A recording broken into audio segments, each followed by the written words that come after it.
ಆರುಷಿ ಗೌಡ ಮುಕಾರಾಮ್ ಗೌಡರ ಸೊಸೆ ಹಾಗೂ ಆರ್ಯನ್ ಗೌಡರ ಧರ್ಮಪತ್ನಿ. ನಿಮಗೂ ವಿಕ್ರಮ್ ಗೌಡ ತಂದೆ ಮುಕಾರಾಮ್ ಗೌಡ ಅವರೊಂದಿಗಿನ ಈ ವಿವಾಹ ಮುಹೂರ್ತವು 50 ಲಕ್ಷ ರೂಪಾಯಿ ವರದಕ್ಷಿಣೆ ಮತ್ತು ಶಾಸ್ತ್ರೋಕ್ತ ನಿಶ್ಚಯದಂತೆ ಸಮ್ಮತವೇ? ನಿಮಗೂ ಈ ವಿವಾಹ ಸಮ್ಮತವೇ? ಪುರೋಹಿತರು ಆ ಮಾತುಗಳು ಕಿವಿಗೆ ಬೀಳುತ್ತಿದ್ದಂತೆ ಆರುಷಿಯ ಕಣ್ಣುಗಳಿಂದ ಕಣ್ಣೀರಿನ ಮಹಾಪೂರವೇ ಹರಿದು ಬಂದಿತ್ತು. ಸರಿಸುಮಾರು 1 ವರ್ಷದ ಹಿಂದೆ ಕೂಡ ಇದೇ ಮಾತುಗಳು, ಇದೇ ಮಂತ್ರಘೋಷಗಳು ಅವಳ ಕಿವಿಯಲ್ಲಿ ಅನುಕರಿಸಿದ್ದವು. ಆದರೆ ಅಂದು ಆ ತಾಳಿ ಕಟ್ಟುವ ಮಂಟಪದಲ್ಲಿ ನವವಧುವಿನ ಪಕ್ಕದಲ್ಲಿದ್ದ ವರ ಬೇರೆ ಆಗಿದ್ದ. ಇಂದು ಆ ವ್ಯಕ್ತಿ ಈ ಲೋಕದಲ್ಲಿ ಇರಲೇ ಇಲ್ಲ. ಮಣ್ಣಿನ ಅಡಿಯಲ್ಲಿ ಶಾಶ್ವತ ನಿದ್ರೆಗೆ ಜಾರಿದ್ದ. ಎಷ್ಟು ದೂರ ಎಂದರೆ ಅಲ್ಲಿಗೆ ಯಾರು ಎಂದಿಗೂ ತಲುಪಲು ಸಾಧ್ಯವೇ ಇಲ್ಲ. ಆರುಷಿ ಮಗಳೇ, ಪೂಜಾರಿಗಳು ಕೇಳ್ತಾ ಇದ್ದಾರಲ್ವಾ, ಉತ್ತರ ಹೇಳಮ್ಮ. ಅರುಂಧತಿ ಗೌಡ ತನ್ನ ಮಗಳ ಕಂಪಿಸುತ್ತಿದ್ದ ಹೆಗಲ ಮೇಲೆ ತಟ್ಟಿ ಧೈರ್ಯ ತುಂಬಲು ಹೇಳಿದರು. ಸಮ್ಮತವಿದೆ. ಆ ಮಾತುಗಳನ್ನು ಆಡುವಾಗ ಆರುಷಿ ತನ್ನ ಸ್ವಂತ ಎದೆಯ ಮೇಲೆಯೇ ಬಂಡೆಯೊಂದನ್ನು ಎತ್ತಿಟ್ಟುಕೊಂಡಂತಾಗಿತ್ತು. ತನ್ನದೇ ಕಣ್ಣುಗಳಲ್ಲಿ ತಾನು ಬೆಲೆ ಇಲ್ಲದ ವಸ್ತುವಾಗಿದ್ದಳು. ಕೆಂಪು ರೇಷ್ಮೆ ಸೀರೆ ಮುಸುಕಿನ ಹಿಂದೆ ಅಡಗಿದ್ದ ಆ ಮುಖದಲ್ಲಿ ಕಣ್ಣೀರು ನಿರಂತರವಾಗಿ ಜಾರುತ್ತಿತ್ತು. ಆರ್ಯನ್ ಆರುಷಿಯನ್ನು ಬಹುಶಃ ಆ ಭಗವಂತ ಬಹಳ ಕಡಿಮೆಯೇ ಬರೆದಿದ್ದನು. ಅವನ ಜೊತೆ ಆರುಷಿ ಕಳೆದಿದ್ದು ಕೇವಲ 6 ತಿಂಗಳು ಕಾಲ ಮಾತ್ರ. ಆದರೆ ಆ 6 ತಿಂಗಳು ಅವಳ ಇಡೀ ಜೀವನದ ಅತ್ಯಂತ ಸುಂದರ, ವರ್ಣಮಯ ಮತ್ತು ಪ್ರೀತಿಪೂರ್ವಕ ಕ್ಷಣಗಳಾಗಿದ್ದವು. ಆರುಷಿ ಗೌಡರ ಮನೆತನದಲ್ಲೇ ಅತ್ಯಂತ ಮುದ್ದಾದ, ನಿಷ್ಕಲ್ಮಶ ಹುಡುಗಿಯಾಗಿದ್ದಳು. ಚುರುಕು, ಚೇಷ್ಟೆ ಮತ್ತು ಸದಾ ಮುಖದಲ್ಲಿ ನಗು ಚೆಲ್ಲುತ್ತಿದ್ದ ಮಗು ಅವಳು. ಆದರೆ ಅವಳಿಗೆ ಕೇವಲ 5 ವರ್ಷವಿರುವಾಗಲೇ ಒಂದು ಭಯಾನಕ ರಸ್ತೆ ಅಪಘಾತದಲ್ಲಿ ಅವಳ ತಂದೆ ತೀರಿಕೊಂಡರು.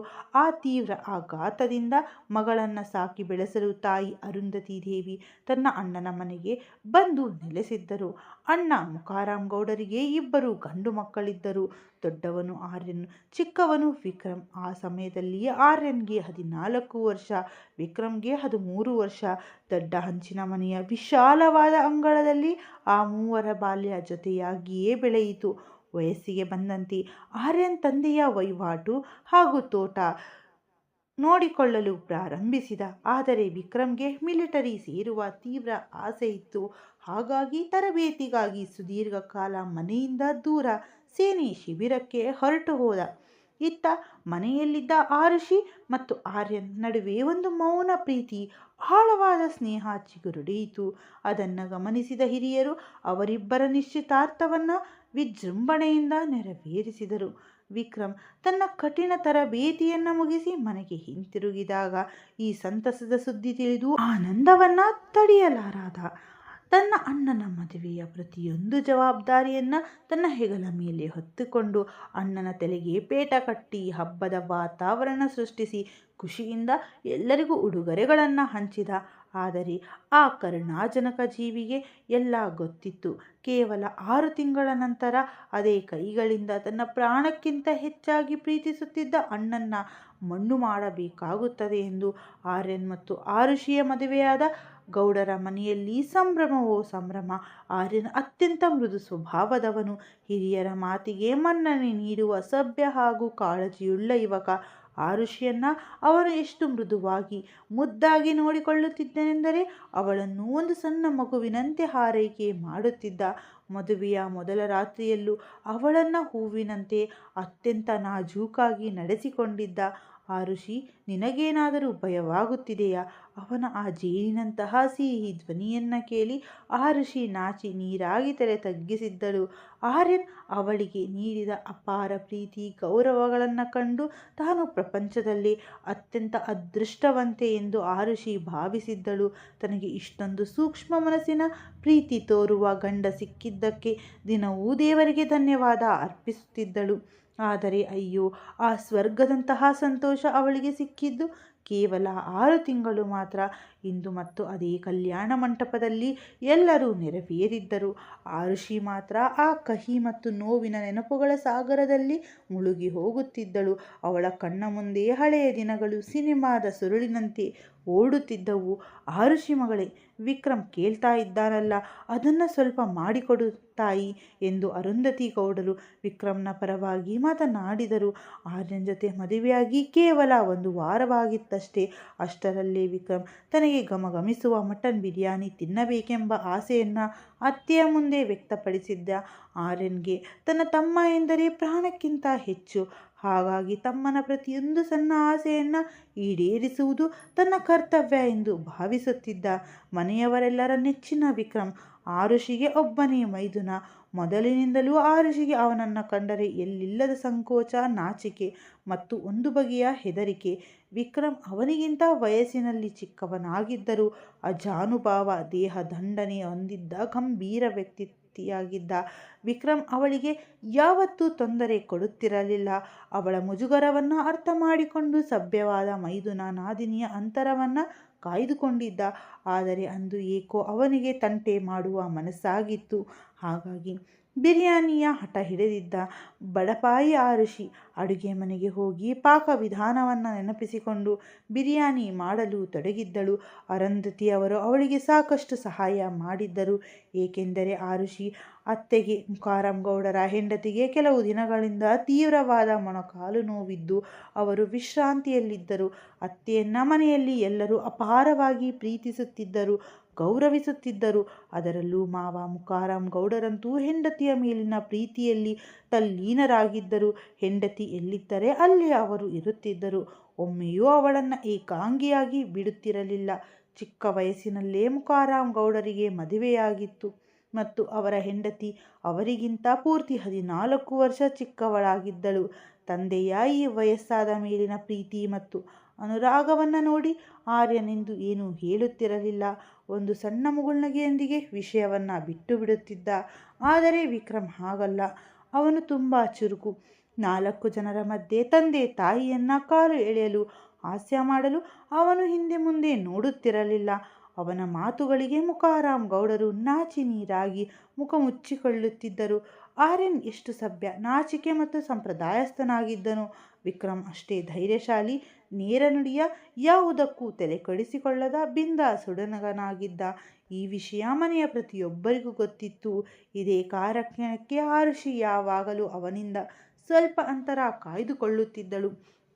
ತಮ್ಮ ತಂದೆ ತಾಯಿಯನ್ನೇ ಬಿಡದೆ ಹಾಸ್ಯ ಮಾಡುವ ಆ ತುಂಟ ಮೈದುನನ ಮುಂದೆ ತಾನೇನು ಮಹಾ ಎಂದು ಅವಳು ಭಾವಿಸುತ್ತಿದ್ದಳು. ಅಬ್ಬಾ, ಕೊನೆಗೂ ಬಿರಿಯಾನಿ ತಯಾರಾಯಿತು. ಆ ಮಹಾರಾಯರಿಗೆ ಇಷ್ಟವಾದರೆ ಸಾಕಪ್ಪ ಎಂದು ಆರುಷಿ ದೀರ್ಘ ಉಸಿರು ಬಿಡುತ್ತಾ ತನಗೆ ತಾನೇ ಜೋರಾಗಿ ಹೇಳಿಕೊಂಡಳು. ಚಿಂತೆ ಮಾಡಬೇಡಿ ನಾದಿನಿ ಮೇಡಮ್, ನೀವು ಇಷ್ಟೊಂದು ಶ್ರದ್ಧೆಯಿಂದ ಪರಿಶ್ರಮದಿಂದ ಮಾಡಿದ್ದೀರಾ ಅಂದ ಮೇಲೆ ಸೂಪರ್ ಆಗೇ ಇರುತ್ತೆ. ಇನ್ನು ತುಂಬ ಚೆನ್ನಾಗಿದ್ದರೆ ನಿಮಗೆ ಬಹುಮಾನವೂ ಸಿಗುತ್ತದೆ. ಹಿಂಭಾಗದಿಂದ ದಿಢೀರನೆ ಕೇಳಿಸಿದ ವಿಕ್ರಮ್ನ ಗಂಭೀರ ಧ್ವನಿ. ಆರುಷಿ ದಿಗಿಲಾಗಿ ಜಿಗಿದು ಬಿದ್ದಳು. ನೀವು ಯಾವಾಗ ಬಂದ್ರಿ? ಅವಳು ತಕ್ಷಣ ತಲೆಯ ಮೇಲಿನ ಸೆರಗನ್ನು ಸರಿಪಡಿಸಿಕೊಳ್ಳುತ್ತಾ ಅವನತ್ತ ನೋಟ ಬೀರಿ ಮುಖ ತಿರುಗಿಸಿಕೊಂಡಳು.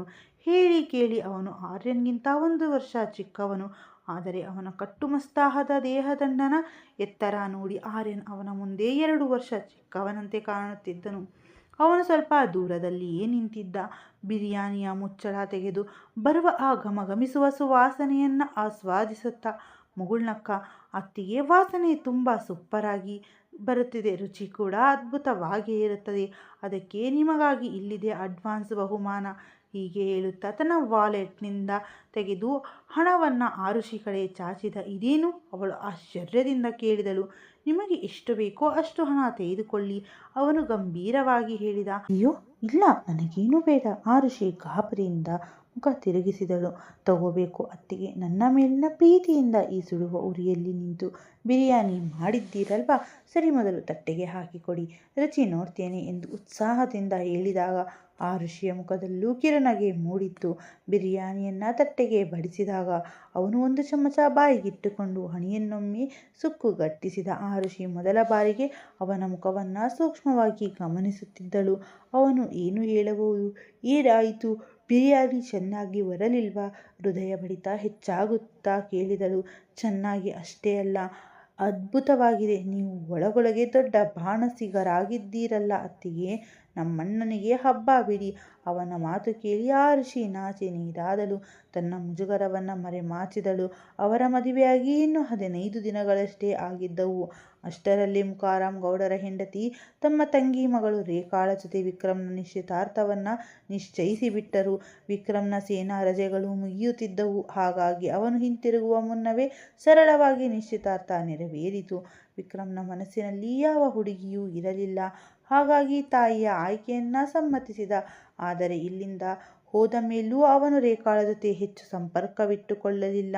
ಅವನ ಪ್ರಕಾರ ನಿಶ್ಚಿತಾರ್ಥ ಎಂಬುದು ಮದುವೆಯಷ್ಟು ಗಟ್ಟಿಯಾದ ಬಂಧವಲ್ಲ. ಹಾಗಾಗಿ ಅವನು ಎಂದೂ ರೇಖಾಳ ಬಳಿ ಮುಕ್ತವಾಗಿ ಮಾತನಾಡುತ್ತಿರಲಿಲ್ಲ. ಆದರೆ ರೇಖಾ ಮಾತ್ರ ಮನಸ್ಸಿನಲ್ಲಿ ಅವನನ್ನು ಆರಾಧಿಸುತ್ತಿದ್ದಳು. ಮಧುಚಂದ್ರದ ಪ್ರವಾಸ ಮುಗಿಸಿ ಹಿಂತಿರುಗಿದ ಆರುಷಿ ಅತ್ಯಂತ ಸಂತೋಷವಾಗಿದ್ದಳು. ಆರಣ್ಯ ಸಾಮೀಪ್ಯದಲ್ಲಿ ಅವಳು ಗಗನದಲ್ಲಿ ತೇಲುತ್ತಿರುವಂತೆ ಭಾಸವಾಗುತ್ತಿತ್ತು. ರಾತ್ರಿಯ ಏಕಾಂತದ ಕ್ಷಣಗಳು. ಆರ್ಯನ್ ಒಂದು ಮಿತಿಯನ್ನು ಕಾಯ್ದುಕೊಳ್ಳುತ್ತಿದ್ದ. ಆರುಷಿ ಸಣ್ಣ ವಯಸ್ಸನ್ನು ಮನಸ್ಸಿನಲ್ಲಿಟ್ಟುಕೊಂಡು ಅತ್ಯಂತ ಪ್ರೀತಿಯಿಂದ ಅವಳನ್ನು ನಡೆಸಿಕೊಳ್ಳುತ್ತಿದ್ದ. ಆದರೂ ಆರುಷಿಗೆ ಆರ್ಯನ್ನ ಪ್ರೀತಿಯ ತೀವ್ರತೆಯನ್ನು ತಡೆಯುವುದು ಕಷ್ಟವಾಗುತ್ತಿತ್ತು. ಅವಳು ಬೆಣ್ಣೆಯಂತೆ ಮೃದುವಾದ ನಾಜೂಕಾದ ಹುಡುಗಿ. ಅದಕ್ಕೆ ಆರ್ಯನ್ ಅವಳ ಬಳಿಗೆ ಬರುತ್ತಿದ್ದವು ಕಮ್ಮಿ. 6 ತಿಂಗಳ ದಾಂಪತ್ಯದಲ್ಲಿ 6 ಬಾರಿಯೂ ಅವನು ಅವಳ ಸನಿಹಕ್ಕೆ ಬಂದಿರಲಿಲ್ಲ. ತನ್ನ ಮನಸ್ಸಿನ ಕಾಮನೆಗಳನ್ನು ಹತೋಟಿಯಲ್ಲಿಟ್ಟುಕೊಂಡು ಕೇವಲ ಆರುಷಿಯ ಸಂತೋಷ ಮತ್ತು ಆರೈಕೆಗೆ ಆದ್ಯತೆ ನೀಡುತ್ತಿದ್ದ. ಆ ಗುಣವೇ ಆರುಷಿಯ ಮನಸ್ಸಿನಲ್ಲಿ ಆರ್ಯನ್ಗೆ ಅತ್ಯುನ್ನತ ಸ್ಥಾನ ತಂದುಕೊಂಡಿತ್ತು. ಆದರೆ ಒಂದು ಕರಾಳ ದಿನ ಆರುಷಿಯ ಜೀವನವೇ ತಲೆ ಕೆಳಗಾಯಿತು. ಆರ್ಯನ್ ಭೀಕರ ಕಾರು ಆಘಾತಕ್ಕೆ ಈಡಾದ. ಈ ಅಪ್ರತೀಕ್ಷಣ ಘಟನೆ ಇಡೀ ಕುಟುಂಬವನ್ನೇ ಆಘಾತದ ಸುಳಿಗೆ ತಳ್ಳಿತ್ತು. ಯಾರೂ ಚೇತರಿಸಿಕೊಳ್ಳಲಾಗಲಿಲ್ಲ. ಆರುಷಿ ಸಣ್ಣ ಪ್ರಪಂಚವೇ ಉರಿದು ಬೂದಿಯಾಗಿತ್ತು. ಅಣ್ಣನ ಹಠಾತ್ ಸಾವಿನ ಸುದ್ದಿ ಕೇಳಿ ವಿಕ್ರಮ್ ತಕ್ಷಣವೇ ತನ್ನ ಊರಿಗೆ ಓಡಿ ಬಂದ. ಅವನ ತಾಯಿ ತೀವ್ರ ಹೃದಯಾಘಾತದಿಂದ ಕುಸಿದು ಬಿದ್ದರು. ಇಡೀ ಗೌಡರ ಮನೆ ಧೂಳಿಪಟದಂತಾಗಿತ್ತು. 1 ವಾರದ ನಂತರ ವಿಕ್ರಮ್ ಮತ್ತೆ ಕರ್ತವ್ಯಕ್ಕೆ ಹಿಂತಿರುಗಬೇಕೆಂದು ಹೇಳಿದಾಗ ತಾಯಿ ಅತ್ತು ಕರೆದು ಅವನನ್ನು ತಡೆದರು. ವಿಕ್ರಮ್ಗೂ ಹೋಗಲು ಮನಸ್ಸಿರಲಿಲ್ಲ. ಆದರೂ ಆರುಷಿಯ ವಿಧವ ಅವಧಿಯಲ್ಲಿ ಮನೆಯಲ್ಲಿ ದುಃಖದ ವಾತಾವರಣವಿದ್ದಾಗ ಅವಳನ್ನು ಒಂಟಿಯಾಗಿ ಬಿಟ್ಟು ಹೋಗಲು ಅವನಿಗೆ ಇಷ್ಟವಿರಲಿಲ್ಲ. ತಾಯಿಗೆ ಮಾತು ಕೊಟ್ಟು ಸರಿಸುಮಾರಾಗಿ 5 ತಿಂಗಳ ನಂತರ ವಿಕ್ರಮ್ ಮತ್ತೆ ಮನೆಗೆ ಮರಳಿದ. ಆದರೆ ಮನೆಯಲ್ಲಿ ಇದ್ದಕ್ಕಿದ್ದಂತೆ ನಡೆಯುತ್ತಿದ್ದ ಗದ್ದಲ ಗೊಂದಲಗಳನ್ನು ನೋಡಿ ಆಶ್ಚರ್ಯಚಕಿತನಾದ. ಅವನ ಅತ್ತೆ ಆರುಷಿಯ ತಾಯಿ ಅರುಂಧತಿ ಮೂಲೆಯಲ್ಲಿ ಕುಳಿತು ಅಳುತ್ತಿದ್ದರು. ಸಾಹಸಪಟ್ಟು ಪರಿಸ್ಥಿತಿಯನ್ನು ಅರ್ಥ ಮಾಡಿಕೊಳ್ಳಲು ಯತ್ನಿಸಿದಾಗ ಅರುಂಧತಿ ಗೌಡರು ಅಳುತ್ತಾ ವಿಕ್ರಮ್ಗೆ ಸತ್ಯವನ್ನು ತಿಳಿಸಿದರು. ಆರುಷಿಯ ತಂದೆಯ ಕಡೆಯವರು, ಅಂದರೆ ಆರುಷಿಯ ಚಿಕ್ಕಪ್ಪ, ಇದ್ದಕ್ಕಿದ್ದಂತೆ ಬಂದು ತಮ್ಮ ಅಣ್ಣನ ಮಗಳ ಮೇಲಿನ ಹಕ್ಕನ್ನು ಸ್ಥಾಪಿಸಲು ಬಂದಿದ್ದರು. ಅವಳನ್ನು ಬಲವಂತವಾಗಿ ತಮ್ಮ ಮಗ ರಘುವಿನ ಜೊತೆ ಮದುವೆ ಮಾಡಲು ನಿಶ್ಚಯಿಸಿ ಇಂದು ವಾದ್ಯದೊಂದಿಗೆ ಮದುವೆಯ ಮೆರವಣಿಗೆಯನ್ನು ಕರೆತಂದಿದ್ದರು. ಅವರ ಮಾತುಗಳನ್ನು ಕೇಳಿದ ವಿಕ್ರಮ್ನ ಕೋಪ ನೆತ್ತಿಗೇರಿತು. ತುಟಿಗಳನ್ನು ಬಿಗಿಯಾಗಿ ಕಚ್ಚಿಕೊಂಡು, ಅವರಿಗೆಷ್ಟು ಧೈರ್ಯ? ತಲೆ ಏನಾದರೂ ಕೆಟ್ಟಿದೆಯಾ ಅವರಿಗೆ? ಯಾವ ಹಕ್ಕಿನಿಂದ ಬಂದಿದ್ದಾರೆ ಅವರು? ವಿಕ್ರಮ್ ತನ್ನ ಆಕ್ರೋಶವನ್ನು ತಡೆಯಲಾಗದೆ ಗರ್ಜಿಸಿದ. ಅಪ್ಪ ವಿಕ್ರಮ್, ಅವರು ಬಹಳ ಕ್ರೂರಿಗಳು ಕಣೋ. ಅವರ ಮಾತನ್ನು ಕೇಳದಿದ್ದರೆ ನನ್ನ ಮಗಳಿಗೆ ಏನಾದರೂ ತೊಂದರೆ ಮಾಡಿಬಿಡುತ್ತಾರೆ. ಅರುಂಧತಿ ಕಣ್ಣೀರು ಹಾಕಿದರು. ಅದು ಹೇಗೆ ಸಾಧ್ಯ ಅತ್ತೆ? ನಾನು ಜೀವಂತವಾಗಿರುವಾಗ ಆರುಷಿಯತ್ತ ಕಣ್ಣೆತ್ತಿ ನೋಡಲು ಸಹ ಆ ರಾಕ್ಷಸರಿಗೆ ಧೈರ್ಯವಿಲ್ಲ. ಆ ಮಾತುಗಳನ್ನು ವಿಕ್ರಮ್ ತನ್ನ ಅಗಲಿದ ಅಣ್ಣನ ಅಸಹಾಯಕ ಹೆಂಡತಿಯ ರಕ್ಷಕನಾಗಿ ಆ ವೇಷದಲ್ಲಿ ಹೇಳಿದನು ಅಥವಾ ಆ ಕ್ಷಣದ ಆ ವೇಷದಲ್ಲಿ ಹೇಳಿದನೋ ಅವನಿಗೆ ಗೊತ್ತಾಗಲಿಲ್ಲ. ಆದರೆ ಅವನ ಈ ಮಾತನ್ನು ಕೇಳಿದ ತಂದೆ ಮುಖಾರಾಮರ ಮನಸ್ಸಿನಲ್ಲಿ ಮಿಂಚಿನಂತೆ ಒಂದು ಆಲೋಚನೆ ಹೊಳೆಯಿತು. ಆರುಷಿಯ ಮಾನ ಮತ್ತು ಜೀವನವನ್ನು ರಕ್ಷಿಸಲು ಅವಳನ್ನು ವಿಕ್ರಮ್ಗೆ ಕೊಟ್ಟು ಮದುವೆ ಮಾಡುವುದೇ ಏಕೈಕ ದಾರಿ ಎಂದು ನಿರ್ಧರಿಸಿದರು. ವಿಕ್ರಮ್ ಆ ಜನ ಮೆರವಣಿಗೆ ತಂದು ಬಲವಂತವಾಗಿ ಆರುಷಿಯನ್ನು ಕರೆದುಕೊಂಡು ಹೋಗುವ ಮುನ್ನ ನೀನೇ ಆರುಷಿಯ ಕೊರಳಿಗೆ ತಾಳಿ ಕಟ್ಟು, ಮುಖಾರಾಮ್ ಗೌಡರ ದೃಢವಾಗಿ ಹೇಳಿದರು. ತಂದೆಯ ಮಾತನ್ನು ಕೇಳಿ ವಿಕ್ರಮ್ ಒಂದು ಕ್ಷಣ ಆಘಾತದಿಂದ ಸ್ತಬ್ಧನಾದ. ಅಪ್ಪ, ಎಂತಹ ಮಾತನಾಡುತ್ತಿದ್ದೀರಾ ನೀವು? ಅವಳು ನನ್ನ ಸ್ವಂತ ಅಣ್ಣನ ಹೆಂಡತಿ. ನೀವು ವಿಕ್ರಮ್ ಅಣ್ಣನ ಹೆಂಡತಿಯನ್ನು ಮದುವೆಯಾಗಬಾರದು ಎಂದು ಎಲ್ಲಿ ಬರೆದಿದ್ದೀರಾ? ಆರುಷಿಗೆ ಇನ್ನು ಕೇವಲ 19 ವರ್ಷ ವಯಸ್ಸು. ಆ ರಾಕ್ಷಸರು ತುಂಬ ದಯೆ ಇಲ್ಲದವರು. ಹೂವಿಗಿಂತ ನಾಜೂಕಾಗಿರುವ ನಮ್ಮ ಆರುಷಿಯನ್ನು ಆ ಮೃಗಗಳ ಕೈಗೆ ಹೇಗೆ ಒಪ್ಪಿಸಲಿ? ಈಗ ಇರುವ ಏಕೈಕ ದಾರಿ ಎಂದರೆ ಇದೊಂದೇ. ನೀನು ತಾಳಿ ಕಟ್ಟಿದರೆ ಅವರ ಹಕ್ಕು ತಾನಾಗಿಯೇ ಇಲ್ಲವಾಗುತ್ತದೆ. ವಿಕ್ರಮ್ ತನ್ನ ಅತ್ತೆಯತ್ತ ತಿರುಗಿ, ಅತ್ತೆ, ನಿಮ್ಮ ಅಭಿಪ್ರಾಯವೇನು ಎಂದು ಕೇಳಿದ. ನನ್ನ ಮಗಳನ್ನು ಆ ನರರಾಕ್ಷಸರ ಕೈಗೆ ಕೊಡುವುದು ನನಗಿಷ್ಟವಿಲ್ಲಪ್ಪ. ಅರುಂಧತಿ ಕಣ್ಣೀರು ಒರೆಸಿಕೊಳ್ಳುತ್ತಾ ಹೇಳಿದರು. ಒಂದು ಕ್ಷಣದಲ್ಲಿ ವಿಕ್ರಮ್ ಗೌಡ ಆರುಷಿಯನ್ನು ತನ್ನ ಹೆಂಡತಿಯಾಗಿ ಸ್ವೀಕರಿಸುವ ಮಹತ್ವದ ನಿರ್ಧಾರದ ತಳೆದ. ಮದುವೆಯಾಗಿ ಕೇವಲ 5 ನಿಮಿಷಗಳಾಗಿರುವಾಗ ಆರುಷಿಯ ತಾಯಿ ಅವಳ ಬಳಿ ಬಂದು, ಮಗಳೇ, ನಿನ್ನ ಮದುವೆ ರಘುವಿನ ಜೊತೆಯಲ್ಲ, ವಿಕ್ರಮ್ನ ಜೊತೆ ನಡೆಯುತ್ತಿದೆ. ಇದು ನನ್ನದೇ ಅಂತಿಮ ನಿರ್ಧಾರ ಎಂದು ತಿಳಿಸಿದರು. ಆರುಷಿ ಸಂಪೂರ್ಣವಾಗಿ ಕೀಲುಗೊಂಬೆಯಾಗಿದ್ದಳು. ಯಾರು ಹೇಗೆ ನಡೆಸಿಕೊಳ್ಳುತ್ತಿದ್ದರೋ ಹಾಗೆ ನಡೆಯುತ್ತಿದ್ದಳು. ಆ ಕ್ಷಣದಲ್ಲಿ ಅವಳಿಗೆ ತನ್ನ ಅಗಲಿದ ಗಂಡ ಆರ್ಯನ್ನ ತೀವ್ರ ನೆನಪಾಗುತ್ತಿದ್ದ. ಆದರೆ ತಾಳಿ ಕಟ್ಟುವ ಕ್ಷಣದವರೆಗೆ ಮಾತ್ರ ಆ ನೆನಪುಗಳು ಅವಳಲ್ಲಿದ್ದವು. ಒಮ್ಮೆ ಆ ಮದುವೆಯ ದಾಖಲೆ ಪತ್ರಕ್ಕೆ ಸಹಿ ಹಾಕಿ ವಿಕ್ರಮ್ ತನ್ನ ಕೊರಳಿಗೆ ತಾಳಿ ಕಟ್ಟುತ್ತಿದ್ದಂತೆಯೇ ಆರುಷಿ ತನ್ನ ಆರ್ಯನ ನೆನಪುಗಳನ್ನು ಹೃದಯದ ಯಾವುದೋ ಒಂದು ಆಳವಾದ ಮೂಲೆಯಲ್ಲಿ ಶಾಶ್ವತವಾಗಿ ಹೂತು ಹಾಕಿದಳು. ಏಕೆಂದರೆ ಈಗ ಮತ್ತೊಬ್ಬನ ನೆನಪಲ್ಲಿ ಉಳಿಯುವುದು ಮಹಾಪಾಪವಾಗಿತ್ತು. ಧರ್ಮಬದ್ಧವಾಗಿ ಇನ್ನೊಬ್ಬನ ಹೆಂಡತಿಯಾದ ಮೇಲೆ ಮನಸ್ಸಿನ ಆಲೋಚನೆಗಳಲ್ಲೂ ಪರಪುರುಷನಿಗೆ ಜಾಗವಿರಬಾರದಿತ್ತು. ಅವಳು ಕಣ್ಣೀರು ಸುರಿಸುತ್ತಲೇ ದೇವರಿಟ್ಟ ಈ ವಿಧಿಯ ನಿರ್ಧಾರಕ್ಕೆ ತನ್ನನ್ನು ತಾನು ಒಪ್ಪಿಸಿಕೊಳ್ಳುತ್ತಿದ್ದಳು. ಇತ್ತ ಕಡೆ ಕಮಲಮ್ಮನಿಗೆ, ಅಂದರೆ ಅರುಂಧತಿ ಗೌಡರ ಅಕ್ಕಗೆ ಈ ವಿಷಯ ತಿಳಿದ ತಕ್ಷಣ ಅವಳು ಕೋಪದಿಂದ ಆಪೋಷಣವಾದಳು. ತನ್ನ ಗಂಡ ಮತ್ತು ಮಗಳು ರೇಖಾಳನ್ನು ಕರೆದುಕೊಂಡು ತಕ್ಷಣವೇ ಗೌಡರ ಮನೆಗೆ ಓಡಿ ಬಂದಳು. ಅಲ್ಲಿ ಈಗಾಗಲೇ ರಾದ್ಧಾಂತವೇ ನಡೆಯುತ್ತಿತ್ತು. ನಿಮಗೆಷ್ಟು ಧೈರ್ಯವಿದ್ದರೆ ನನ್ನ ಅನುಮತಿ ಇಲ್ಲದೆ ನನ್ನ ಅಣ್ಣನ ಮಗಳನ್ನು ಇನ್ನೊಬ್ಬನಿಗೆ ಕೊಟ್ಟು ಮದುವೆ ಮಾಡುತ್ತೀರಾ ಎಂದು ರಘುವಿನ ತಂದೆ ರಾಜೇಶ್ ಗೌಡ ಆರುಷಿಯ ಚಿಕ್ಕಪ್ಪ ಅಪ್ಪರಿಸಿದರು. ಅವರು ಕೆಲವು ಗುಂಡಗಳನ್ನು ಕರೆದುಕೊಂಡು ಬಂದು ಮದುವೆಯ ಮೆರವಣಿಗೆಯ ನಾಟಕ ಮಾಡಿದ್ದರು. ಆದರೆ ಇಲ್ಲಿನ ಪರಿಸ್ಥಿತಿ ಸಂಪೂರ್ಣವಾಗಿ ತಿರುಗಾಗಿರುವುದನ್ನು ಕಂಡು ಅವರಿಗೆ ತೀವ್ರ ಆಕ್ರೋಶ ಉಂಟಾಗಿತ್ತು. ಮದುವೆ ಈಗಾಗಲೇ ಮುಗಿದು ಹೋಗಿದೆ ಹಿರಿಯರೇ, ಹಾಗಾಗಿ ನಿಮ್ಮ ಗೌರವವನ್ನು ನೀವು ಉಳಿಸಿಕೊಂಡು ಇಲ್ಲಿಂದ ಮರ್ಯಾದೆಯಿಂದ ತೊಲಗುವುದು ಒಳಿತು ಎಂದು ವಿಕ್ರಮ್ ಅತ್ಯಂತ ಕಠೋರ ಮಂಜುಗಡ್ಡೆಯಂತಹ ಧ್ವನಿಯಲ್ಲಿ ಅವರ ಮುಂದೆ ಬಂಡೆಯಂತೆ ಎದೆ ಬೆಳೆಸಿ ನಿಂತು ಹೇಳಿದ. ಆ ಗದ್ದಲವನ್ನು ಕೇಳಿ ಆರುಷಿಯು ಹೆದರುತ್ತಾ ಕೊಠಡಿಯ ಹೊಸ್ತಿಲ ಬಳಿಯೇ ಬಂದು ನಿಂತಳು. ಕೆಳಗೆ ಬರುವ ಧೈರ್ಯ ಅವಳಿಗಿರಲಿಲ್ಲ. ಸಾಧ್ಯವೇ ಇಲ್ಲ, ಇದು ಮಹಾವಂಚನೆ. ನನ್ನ ಅಣ್ಣನ ಮಗಳಿಗೆ ನೀವು ಬಲವಂತ ಮಾಡಿದ್ದೀರಾ. ಮೊದಲು ಆರುಷಿಯನ್ನು ಹೊರಗೆ ಕರೆಯಿರಿ, ನಾನು ಅವಳ ಜೊತೆ ನೇರವಾಗಿ ಮಾತನಾಡುತ್ತೇನೆ. ಅವಳು ಒಪ್ಪದಿದ್ದರೆ ಪೊಲೀಸರನ್ನು ಕರೆದುಕೊಂಡು ಬರುತ್ತೇನೆ ಎಂದು ರಾಜೇಶ್ ಗೌಡರು ಬೆದರಿಕೆ ಹಾಕಿದರು. ಆಗ ವಿಕ್ರಮ್ನ ಮುಖದಲ್ಲಿ ಒಂದು ವ್ಯಂಗ್ಯಾತ್ಮಕ ನಗು ಮೂಡಿತ್ತು. ಆ ಆಸೆಯನ್ನು ಈಡೇರಿಸಿಕೊಳ್ಳಿ, ಆದರೆ 2 ನಿಮಿಷಕ್ಕಿಂತ ಮುಂಚೆ ಈ ಮನೆ ಹೊಸ್ತಿಲಿನಿಂದ ಆಚೆ ನಡೆಯಿರಿ ಎಂದ. ಆರುಷಿ ಮಗಳೇ, ಹೊರಗೆ ಬಾ. ನಿನ್ನ ದೊಡ್ಡಪ್ಪ ಇನ್ನೂ ಜೀವಂತವಾಗಿದ್ದಾನೆ ಮಗಳೇ, ನನ್ನ ಬಳಿ ಬಾ ಎಂದು ರಾಜೇಗೌಡ ಮೇಲಿದ್ದ ಆರುಷಿಯನ್ನು ಕಂಡು ಪ್ರೀತಿಯ ನಾಟಕದಿಂದ ಕರೆದರು. ವಿಕ್ರಮ್ ಹಿಂತಿರುಗಿ ಒಮ್ಮೆ ಆರುಷಿಯತ್ತ ಕಣ್ಣೆತ್ತಿ ನೋಡಿದ. ಈ ಕಳೆದ 5 ತಿಂಗಳಲ್ಲಿ ಅವಳು ಎಷ್ಟೊಂದು ಬದಲಾಗಿದ್ದಳು. ಅವಳ ಮುಖ ಸಂಪೂರ್ಣವಾಗಿ ಬಾಡಿ ಹೋಗಿತ್ತು. ಶೃಂಗಾರವೆಂಬ ಹೆಸರಿಗೆ ಕಣ್ಣಲ್ಲಿ ಕೇವಲ ತೆಳುವಾದ ಕಾಡಿಗೆ ಗೆರೆ ಇತ್ತಷ್ಟೇ. ಅವನು ಕಣ್ಮೆಯಿಂದ ಅವಳನ್ನು ನೋಡುತ್ತಿದ್ದ. ಆರುಷಿ ಅತ್ತಿದ್ದ ಕಣ್ಣುಗಳು ಅವನ ಕಣ್ಣುಗಳನ್ನು ಸಂಧಿಸಿದವು. ವಿಕ್ರಮ್ನ ಕಣ್ಣುಗಳಲ್ಲಿ ಒಂದು ಹೆದರಿಸುವಂತಹ ಎಚ್ಚರಿಕೆ ಇತ್ತು. ಅದನ್ನು ಕಂಡ ಆರುಷಿಯ ಹೃದಯ ಎದೆಗೂಡಿನಲ್ಲಿ ಜೋರಾಗಿ ಹೊಡೆದುಕೊಳ್ಳತೊಡಗಿತ್ತು. ವಿಕ್ರಮ್ ಎಂದಾದರೂ ತನ್ನನ್ನು ಇಂತಹ ದೃಷ್ಟಿಯಿಂದ ನೋಡಿದ್ದನೇ? ಅವಳು ಅರೆಯದೆಯೇ 2 ಅಡಿ ಹಿಂದೆ ಸರಿದಳು. ಅವಳು ಹಿಂದೆ ಸರಿದಿದ್ದನ್ನು ನೋಡಿ ರಾಜೇಗೌಡರಿಗೆ ಇನ್ನಷ್ಟು ಕೋಪ ಬಂದಿತ್ತು. ಆದರೆ ಅವರಿಗೆ ಅಲ್ಲಿಂದ ಕಾಲಿಗೆ ಎದೆ ಬೇರೆ ದಾರಿ ಇರಲಿಲ್ಲ. ಏಕೆಂದರೆ ಕೆಲವು ತಿಂಗಳ ಹಿಂದೆ ತೀರಿಕೊಂಡ ಅವರ ತಂದೆ ಸಾಹುಕಾರ್ ನಂಜೇಗೌಡರ ವಿಲ್ಲಿನ ಪ್ರಕಾರ ಅವರ ಸಕಲ ಆಸ್ತಿಪಾಸ್ತಿಯೂ ಹಿರಿಯ ಮಗ ನಿಂಗೇಗೌಡರಿಗೆ, ಆರುಷಿಯ ತಂದೆಗೆ ಸೇರಬೇಕಿತ್ತು. ಮತ್ತು ತಂದೆಯ ನಂತರ ಆ ಎಲ್ಲ ಆಸ್ತಿಯೂ ಅವರ ಒಂದೇ ಮಗಳಾದ ಆರುಷಿಗೆ ತಲುಪಬೇಕಿತ್ತು. ಏಕೆಂದರೆ ರಾಜೇಗೌಡರು ನಂಜೇಗೌಡರ 2ನೇ ಹೆಂಡತಿಯ ಮಗನಾಗಿದ್ದರು. ಈಗ ಆ ಆಸ್ತಿಯನ್ನು ಪಡೆಯಬೇಕಾದರೆ ಆರುಷಿಯನ್ನು ತನ್ನ ಮಗನ ರಘುವಿಗೆ ಕೊಟ್ಟು ಮದುವೆ ಮಾಡುವುದೊಂದೇ ದಾರಿ ಇತ್ತು. ವರ್ಷಗಳಿಂದ ಅನುಭವಿಸಿದ್ದ ಆಸ್ತಿ ಕೈತಪ್ಪಿ ಹೋಗುತ್ತಿರುವುದನ್ನು ಕಂಡು ಅವರ ರಕ್ತ ಕುದಿಯುತ್ತಿತ್ತು. ಯಜಮಾನರೇ, ಸದ್ಯಕ್ಕೆ ಇಲ್ಲಿಂದ ಹೋಗೋಣ ಬನ್ನಿ, ಆಮೇಲೆ ಬೇರೆ ದಾರಿ ನೋಡೋಣ. ಮುಂದೆ ನಿಂತಿರುವವನು ಸಾಮಾನ್ಯದವನಲ್ಲ, ಮಿಲಿಟರಿ ಆಫೀಸರ್. ಇವನು ಪೊಲೀಸ್ ಬೆದರಿಕೆಗೆಲ್ಲ ಹೆದರುವವನಲ್ಲ ಎಂದು ರಾಜೇಶ್ ಗೌಡರ ಆಪ್ತ ಅಳು ರಹಸ್ಯವಾಗಿ ಕಿವಿಚುಚ್ಚಿದ. ರಾಜೇಗೌಡರು ಕೋಪದಿಂದ ಮುಷ್ಟಿ ಬಿಗಿಯುತ್ತಾ, ನಾವು ಗೆದ್ದೆವು ಎಂದು ಬೀಗಬೇಡಿ, ನಾವು ಮತ್ತೆ ಬರುತ್ತೇವೆ ಎಂದು ಬೆದರಿಸಿ ಅಲ್ಲಿಂದ ಕಾಲ್ಗೆದರು. ಅತ್ತೆ ಅರುಂಧತಿ ಗೌಡರ ಮುಖದಲ್ಲಿ ಈಗ ನೆಮ್ಮದಿಯ ನಿಟ್ಟಿಸಿರು ಮೂಡಿತ್ತು.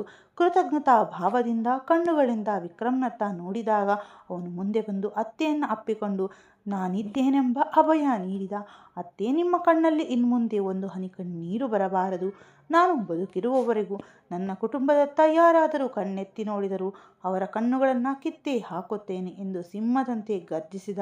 ಇಂದು ಮುಖಾರಾಮ್ ಗೌಡರಿಗೆ ಮೊದಲ ಬಾರಿಗೆ ಏನು ಏಕಾಂಗಿಯಾಗಲಿಲ್ಲ ಎಂಬ ಭಾವನೆ ಮೂಡಿತ್ತು.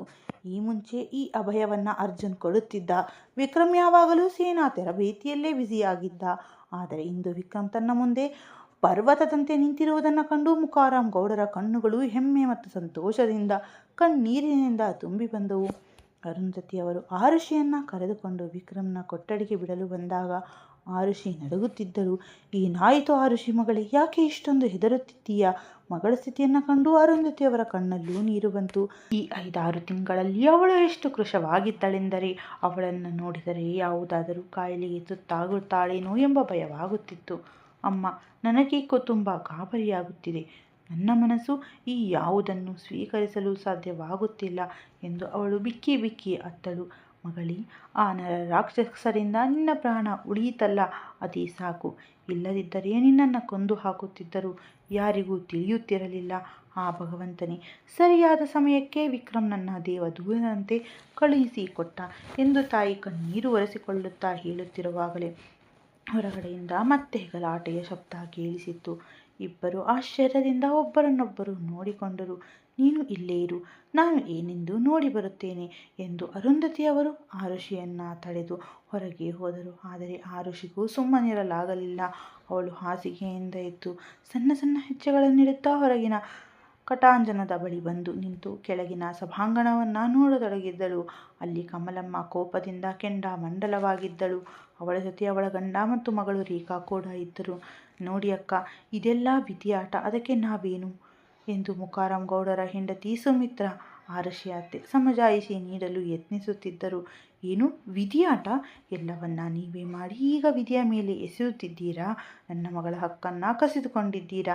ಈ ಮನೆಯ ಸೊಸೆಯಾಗಬೇಕಿದ್ದವಳು ನನ್ನ ರೇಖಾ ಈಗ ಮತ್ತೆ ಈ ಅಮಂಗಲದವಳು. ಕಮಲಮ್ಮನ ಬಾಯಿಂದ ಬಂದ ಆ ಮಾತುಗಳು ಅಲ್ಲಿದ್ದ ಪ್ರತಿಯೊಬ್ಬರ ರಕ್ತವನ್ನು ಕುದಿಸಿದವು. ಆದರೆ ತಕ್ಷಣವೇ ಸುಮಿತ್ರಮ್ಮ ಗಂಭೀರ ಹಾಗೂ ಖಡಕ್ ಧ್ವನಿಯಲ್ಲಿ ಸಭಾಂಗಣದಲ್ಲಿ ಅನುರಣಿಸಿತು. ಹುಷಾರ್ ಕಮಲಕ್ಕ, ನನ್ನ ಮಗಳು ಆರುಷಿಯ ಬಗ್ಗೆ ಇನ್ನೊಂದು ಕೆಟ್ಟ ಮಾತನಾಡಿದರೆ ನೆಟ್ಟಗಿರುವುದಿಲ್ಲ. ಅವಳು ನನ್ನ ಮಗಳು, ನನ್ನ ಮಡಿಲಲ್ಲಿ ಇಟ್ಟು ಸಾಕಿ ಬೆಳೆಸಿದ ಮಗಳು. ನಿಮ್ಮ ಮಿತಿಯಲ್ಲಿ ನೀವಿರಿ. ಸುಮಿತ್ರಮ್ಮನ ಧ್ವನಿ ಎಷ್ಟು ದೃಢವೂ ಕೋಪದಿಂದ ಕೂಡಿದ್ದರೂ ಆಗಿತ್ತೆಂದರೆ ಒಂದು ಕ್ಷಣ ಎಲ್ಲರ ಧ್ವನಿಯೂ ಅಡಗಿ ಹೋಯಿತು. ಕಮಲಮ್ಮನ ಮುಖ ಸಣ್ಣಗೆ ಮಾಡಿಕೊಂಡಳು. ನನ್ನ ಮಗಳಿಗೆ ಮೋಸ ಮಾಡಿದ್ದೀರಾ ನೀವು, ಆ ದೇವರೇ ನಿಮಗೆ ಶಿಕ್ಷೆ ಕೊಡುತ್ತಾನೆ ಎಂದು ಕಣ್ಣೀರು ಹಾಕುತ್ತಾ ಮೇಲೆ ನಿಂತಿದ್ದ ಆರುಷಿಯತ್ತ ನೋಡಿದಳು. ಇಂದು ನನ್ನ ಮಾತು ನಿನಗೆ ಕಹಿಯಾಗಿ ಕಾಣಬಹುದು, ಆದರೆ ಕಾಲವೇ ಉತ್ತರ ನೀಡುತ್ತದೆ. ಮೊದಲು ದೊಡ್ಡ ಮಗನನ್ನು ನುಂಗಿದಳು, ಈಗ ಚಿಕ್ಕವನನ್ನು ಬುಟ್ಟಿಗೆ ಹಾಕಿಕೊಂಡಿದ್ದಾಳೆ. ಈ ಹುಡುಗಿ ಇನ್ನೂ ತಿದ್ದಿಕೊಂಡಿಲ್ಲ ಎಂದು ವಿಷ ಕಾರುತ್ತಿದ್ದಳು. ವಿಕ್ರಮ್ ಆ ಸಮಯದಲ್ಲಿ ಸಭ್ಯತೆ ಮತ್ತು ಮರ್ಯಾದೆಗೆ ಕಟ್ಟುಬಿದ್ದು ಮೌನವಾಗಿ ಈ ನಾಟಕವನ್ನು ನೋಡುತ್ತಿದ್ದ. ಆದರೆ ಅವನ ಕಣ್ಣುಗಳಲ್ಲಿ ಮೌನದ ಹಿಂದೆ ಅಡಗಿದ್ದ ಭೀಕರ ಕೋಪ ಸ್ಪಷ್ಟವಾಗಿ ಕಾಣುತ್ತಿತ್ತು. ಅಷ್ಟರಲ್ಲಿ ಕಮಲಮ್ಮ ತನ್ನ ಮಗಳು ರೇಖಾಳಿಗೆ ಕಣ್ಣಿನಲ್ಲಿ ಏನೋ ಸನ್ನೆ ಮಾಡಿದಳು. ರೇಖಾ ತಕ್ಷಣವೇ ಅಳುವ ನಾಟಕ ಮಾಡುತ್ತಾ ಮೆಟ್ಟಿಲುಗಳನ್ನು ಹತ್ತಿ ಮೇಲೆ ಬಂದಳು. ಮೇಲೆ ತಲುಪುತ್ತಿದ್ದಂತೆ ಅವಳು ಕೋಪದಿಂದ ಆರುಷಿಯನ್ನು ಗಟ್ಟಿಯಾಗಿ ಹಿಡಿದು ಹೆಗಲುಗಳನ್ನು ಜಿಗಿಟಿದಳು.